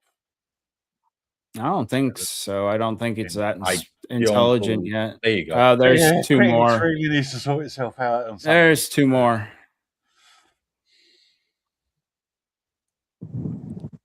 Yeah, purple is what? Purple is 60, 65 to 75? Something? No, like all the way to 79, I think. Yeah. Okay, and then 80 above is gold. Yeah. Yeah. Okay. All right, so we're relatively consistent. Even the 70s ones weren't bad. Yeah, they're just... Oh, there you go. 50. There's a 50. Yeah, so it's just... You're wrong, too. Blame sock account giving it a 50. So there's five less than 6. Now 6. 6 less than gold. I mean, that's not bad, actually. 7. Yeah. But to be fair, they haven't been like dogging on it. No. That 1-0 guy. Yeah, I mean, trying to sound smart. Yeah, I mean, and clearly people do remember this film. It's understandable that it's a little bit. Hold on a sec. Let me see if there's. Yeah, I don't think there is a. I don't think there's any way to organize. Oh, hang on. What's the most recent? There's a most recent there. Can you change that to most upvoted, most downvoted? Oh, there you go. Just so it only gives that. Oh yeah. Somebody gave it bogus. Somebody gave it bogus. Yeah, guess who? Oh wow. Oh no, Pauline Kael. Never heard of them. 2023. So that's when Criticalist just started. And then we're some gold ones got downvoted. Wow. Yeah, but it looks like it's just like a. No, it looks like that was the only one. Oh yeah, I guess according to that, yeah, that would be the last one for a downvote. So an 81 got one The last downvote. 15 minutes of this movie almost ruined the whole thing. What? What did that green review say? Oh, I'm we sorry. lost it. One? You gotta go back. Yeah. There was one green. Yeah, Hang on. What did Lofty say about it? He's the top reviewer. Oh, he didn't. Nothing. 50% Lofty in it. So An inflated sci-fi action horror film, the sequel to Ridley Scott's 90 Alien, is more mechanical than the first film, more addicted to advanced weaponry and military hardware. The movie is really a combat picture set in the future in space. Thank you. Yes, Welcome it's an to James action Cameron. movie. Well, welcome to an action movie. It's yeah, James Cameron. this was your first. they might just really like the original and didn't like the way it took, because there are people that are going to be like, oh, no, it needs to be a horror. So yeah, it's fair enough. James Cameron pits the platoon of United States Marines, ethnically No, the assorted, colonial Marines. Thank you very much. against a fit. Oh my God. Oh wow, that's a lot of. At least she's put some effort into talking about why. Against a family of extraterrestrial monsters, a queen and her slimy brood. Oh, he does it in an energetic, systematic, relentless way with an action director's gusto and a shortage of imagination. The imagery has a fair amount of graphic power, but there's too much claustrophobic blue-green darkness. As Warrant Officer Ripley, the only human survivor of the spaceship that voyaged in the earlier picture, Sigourney Weaver seems to take over by naturally off authority and her strength as an actress. She gives a movie a presence, and Cameron toys with the sex role reversal by turning the final confrontation with the queen into the battle of the big mamas. His face. But at 2 hours and 17 minutes, this is just a very big boo movie with bum dialogue with Michael Biehn, Paul Reiser, blah blah blah blah blah. Dude who is air in space to arouse Ripley's maternal instinct. Vasquez was the reason I started liking Latinos. I'm not going to deny it. She wasn't a bodybuilder. She was just fit. She was just a bit muscly. Crying out loud. Hot as fuck. Yeah, a lot of boys found out they were into muscle mommies because of that. Yeah. I'm one of them. She's fucking hot. What are we thinking? Oh, it's going to be a lot worse. 52%. Because it's like the story's pretty good. It's just 51. You were right there. You were right there. The story's okay. It was just really bad. On how many reviews? 54. No. Not a lot. I mean, the one good thing about that, it's got Pete Postlethwaite in it. I mean, anything. Is our troll in here? That's what I was looking More for. than likely. Rogue. Did he give it a 0? No, he gave it 100. He gave it 100. Probably. If you go to the most recent up at the top again. So he was giving it the top and bottom. No, where is he? Come on. He probably big funny if he didn't even bother. He's reviewed all the big films, so he's gonna be in there somewhere. Yep, that's it. He gave up. He didn't reveal. What about AVP, man? Check out. I want to see what AVP got. Alien versus Predator. I hate saying this. I liked AVP. No, I really like it. That's why I want to see what it is. 49 and 46. That's about right. That's about right. Yeah. For Resurrection. Yeah. I didn't know that new Alien. It was just. Oh. What was the other one you said? Alien versus Predator. Yeah. There it is. That's going to be. I remember seeing this in the theater. Gotta be at least 70. Come on. Well, yeah, we got. I'm not bad with my percentages. Because it What is wasn't it was 62. 62. It wasn't a terrible film. It was just a terrible alien. You know, like if you like the lore and you know a lot of the lore of it, then it's a bad Prometheus. film. I gave up on that the first 10 minutes in, like when that stupid alien falls apart. Right. Oh my God. That's higher than I expected. Much higher. Still lower than AVP. Yeah. I'd rather watch AVP than this. Yeah. Come on, where are you, dumbass? You got to be in here. I bet he's not. I bet he's not. He just does the 100%. This is the greatest He movie can't I've ever troll. made. He can't troll this. He can't troll this. He only trolls one way, basically. So anything that's a 50-50, he can't. He doesn't Covenant. try to go. Oh, the Resident Alien. Yeah, this is I never seen this one. Yep. I've never seen Covenant. You're lucky. Oh, so I shouldn't watch it? No. Oh, let's do a versus. 53. What do you mean? That's what I suggested when you were misbehaving at the beginning of the stream. We're gonna watch. Yeah. We're gonna do a versus Romulus or Prometheus versus Covenant. Well, Beast got us to watch a really bad film against a really good one, so why not? Well, these are two really bad films. What? Hey, yeah, really Romulus. Film, that was the other one. Yeah, Romulus. What really bad film did I make you watch, Pigeon? Last Dragon. You know This what? should be the worst of the bunch. I voted for it. It's still a really bad film. Roland, did you say this is the worst of those?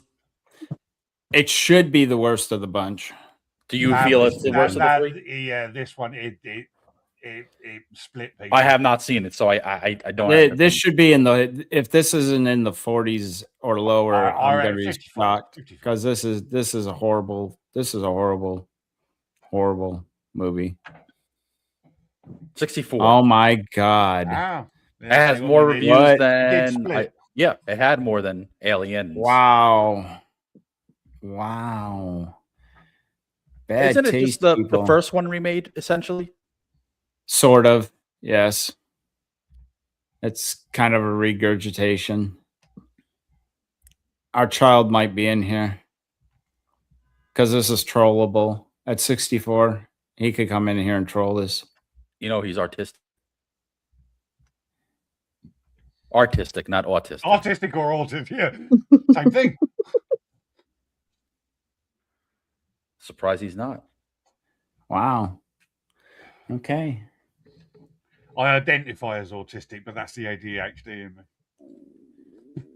All right. I've got OCD. I guess he didn't get his hands on this one. What did this guy do? Oh, 71. All right. Wow. I don't think he's here. Wow. Oh, I guess we need to remember his name though for the next verses when we do this again. It's something like Rogue Critic. Yeah, I'll remember. I'll remember. Thumbs down. I might join his channel just to see what he's got coming up. He doesn't I want to seem see do videos.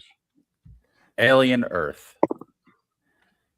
Well, it got a season 2. We slammed it, but it did get quite high ratings. So I reckon 67. 34. Wow. I was way out. No, how did it? It did quite well. How did it? In normal terms. How did it get a second season?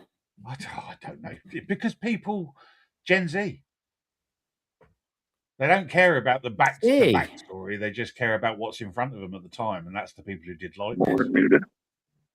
Like the kiddos liked it? Is that what you're saying? Fucking Gen Z? What is that? What is their age now? Late teens? Gen Z is 20 up to about 27. Wow, I was not expecting this. A lot of zeros. Lots of zeros. There's an 85 and there's 100. Yeah, from what I've seen, like from the people that have reviewed it that we know, there are a couple of okay episodes and there are a couple of good things that happen in each episode. But the end absolutely destroys it by what they do with the alien. I like what this guy's saying. I need to preface this by saying I am a super fan of the Alien franchise. What they have done to this IP by having the nerve to just slap the Alien name on what is obviously a failed rework ripoff Blade Runner script is horrendous. Good man. Hey, Blade Runner script. Where? Oh, that's a bit weird. I guess talking about Blade Runner, are we all looking forward to the new one? No. Yeah, I can't wait for the trannies. I mean, Michelle Yeoh's in it, so it's got some legs to it. But I've got nothing against Hunter Schafer as an actor as well. I used to have a lot of respect for her. I have lost until 31 by any chance.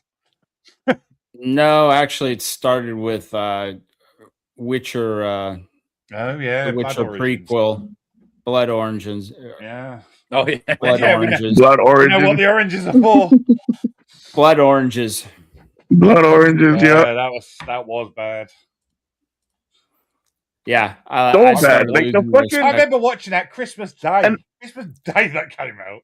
And the Witcher lore is so fucking like deep, like with the books and stuff. Like you could have done like a great fucking series. Yeah. And a great fucking movie. Well, like, they could have had Netflix could have had like 10 plus seasons of The Witcher if they'd done it. The next Game they could have had would have stayed on. Harry said it the other day, next Game of Thrones, and they fucked it. Yeah. And you know what? Like, okay, Ciri is the child, the key to everything bullshit that everybody in the book about. She is. It is. It is what it is. But even if you read the book, like Geralt is the tool of fate, which is, I think, the interesting part, where he's the one, like he's what fate is using to guide Ciri through the world or whatever, and so she can take her to guy, which is interesting. Yeah, and like his story and like. Even Yen, like if you want to get into the female side of it, like sacrificing her guts, which is what she did to become pretty, and then regretting that. Like there's a whole arc of her trying to go and find a way to get her fucking Nao back so she can have babies, and she cannot because she sacrificed it, and she realized later on that the sacrifice wasn't worth it. Not being able to have children wasn't worth the beauty that she got at the time. You know what I mean? And it's a whole fucking struggle for her. And in the family that is created by her who cannot have kids, Geralt, who was fucking made infertile by the process of becoming a Witcher, the fucking torturous process that they do. So it's the same thing. Like he gained all this power. That's why he takes so much to Ciri, because he sees right, and that's why they adopt Ciri as their daughter for that very reason.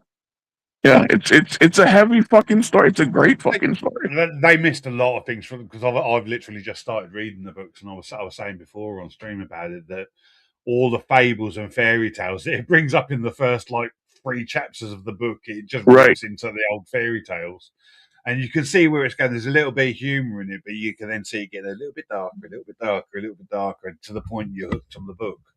But a lot of people. Like making Dandelion a fag, like that makes no fucking sense.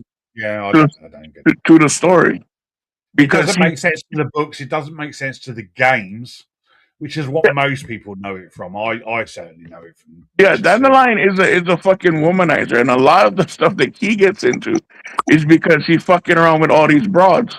Like one of my favorite scenes from the book is Geralt is riding through this queendom, and Dandelion is about to be fucking hanged because he was fucking around with the queen, and then she caught him fucking around with one of the ladies or something, and he's about to be fucking like hanged in the city square. And Geralt, spoilers. Whatever. It's been years.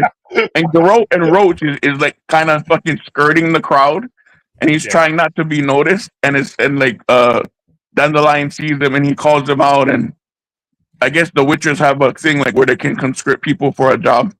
And so he saves them because he's like, I need him for this job, and you guys kind of kill him because I need him or whatever. It's pretty fucking awesome. It's one of my favorite fucking scenes.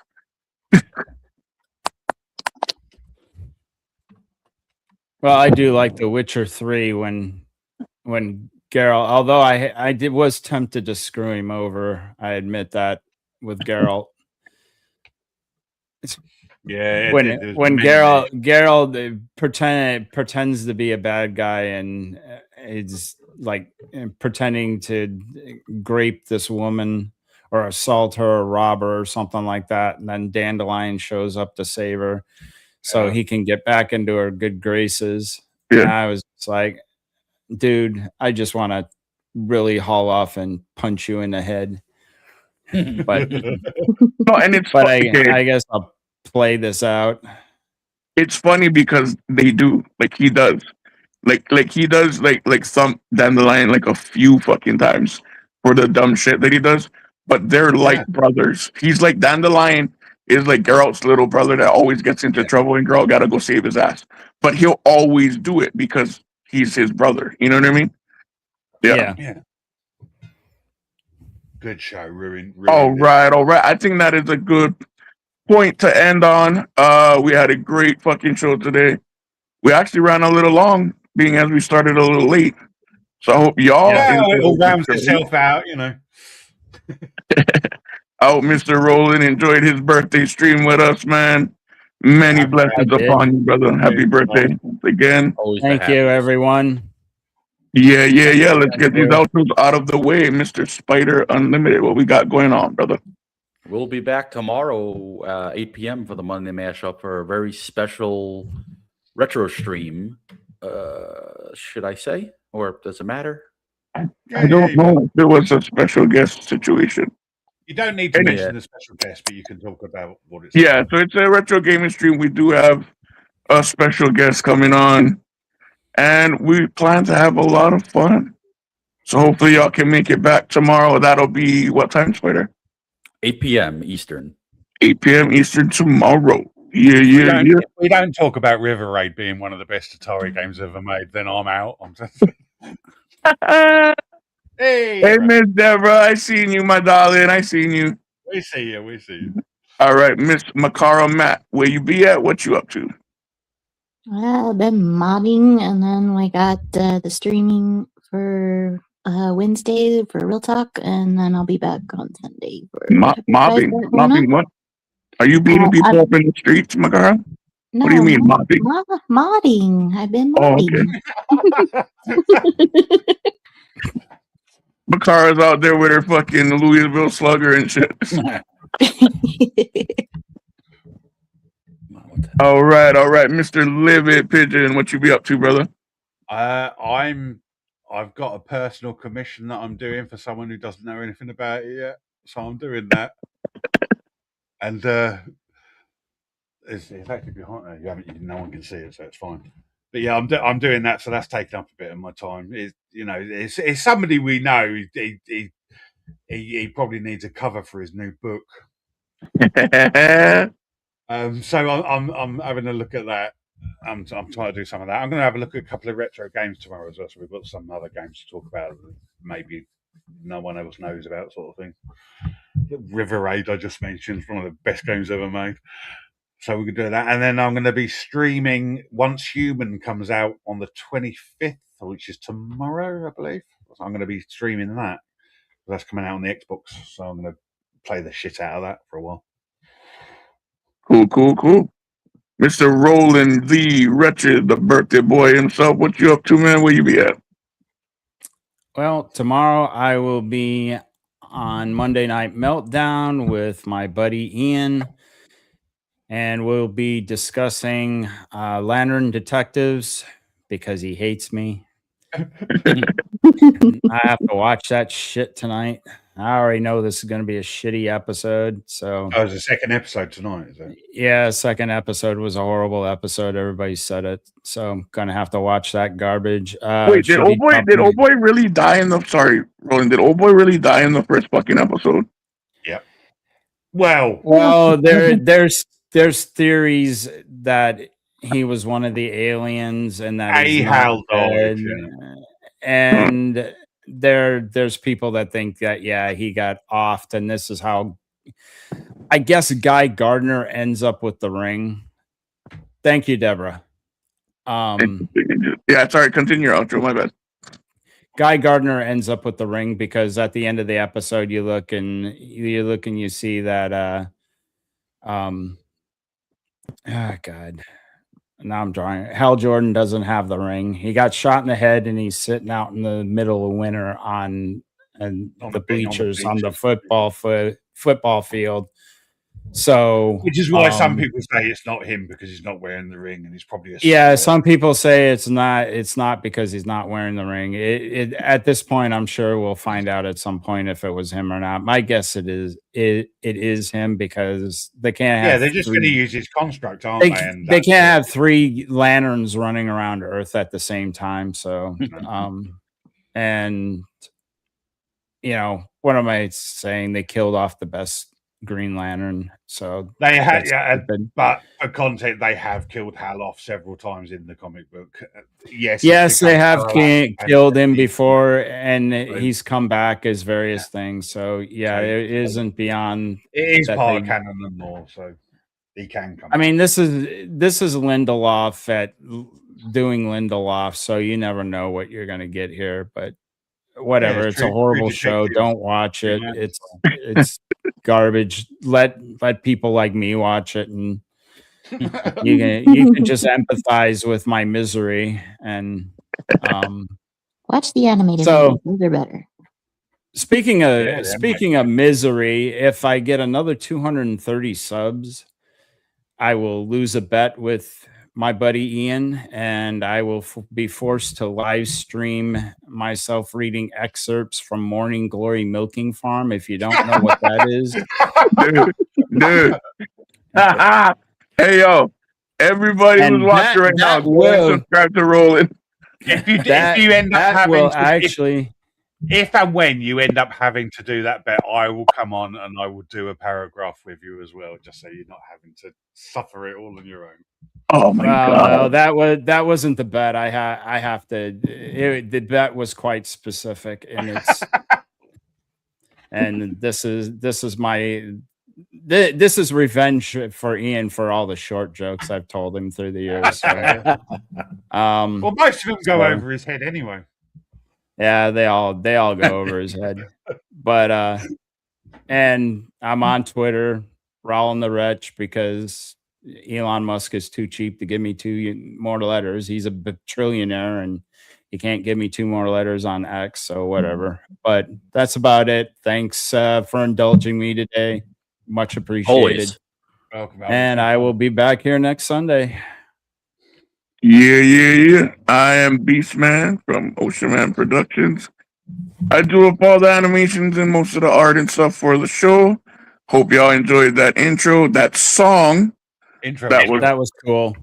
Yeah, I appreciate it, Joe. The song that was playing over it is actually a whole 3-minute song, and that's up on my Suno. I'm the Beast 808 over there. I played that to my missus earlier, and she loved it.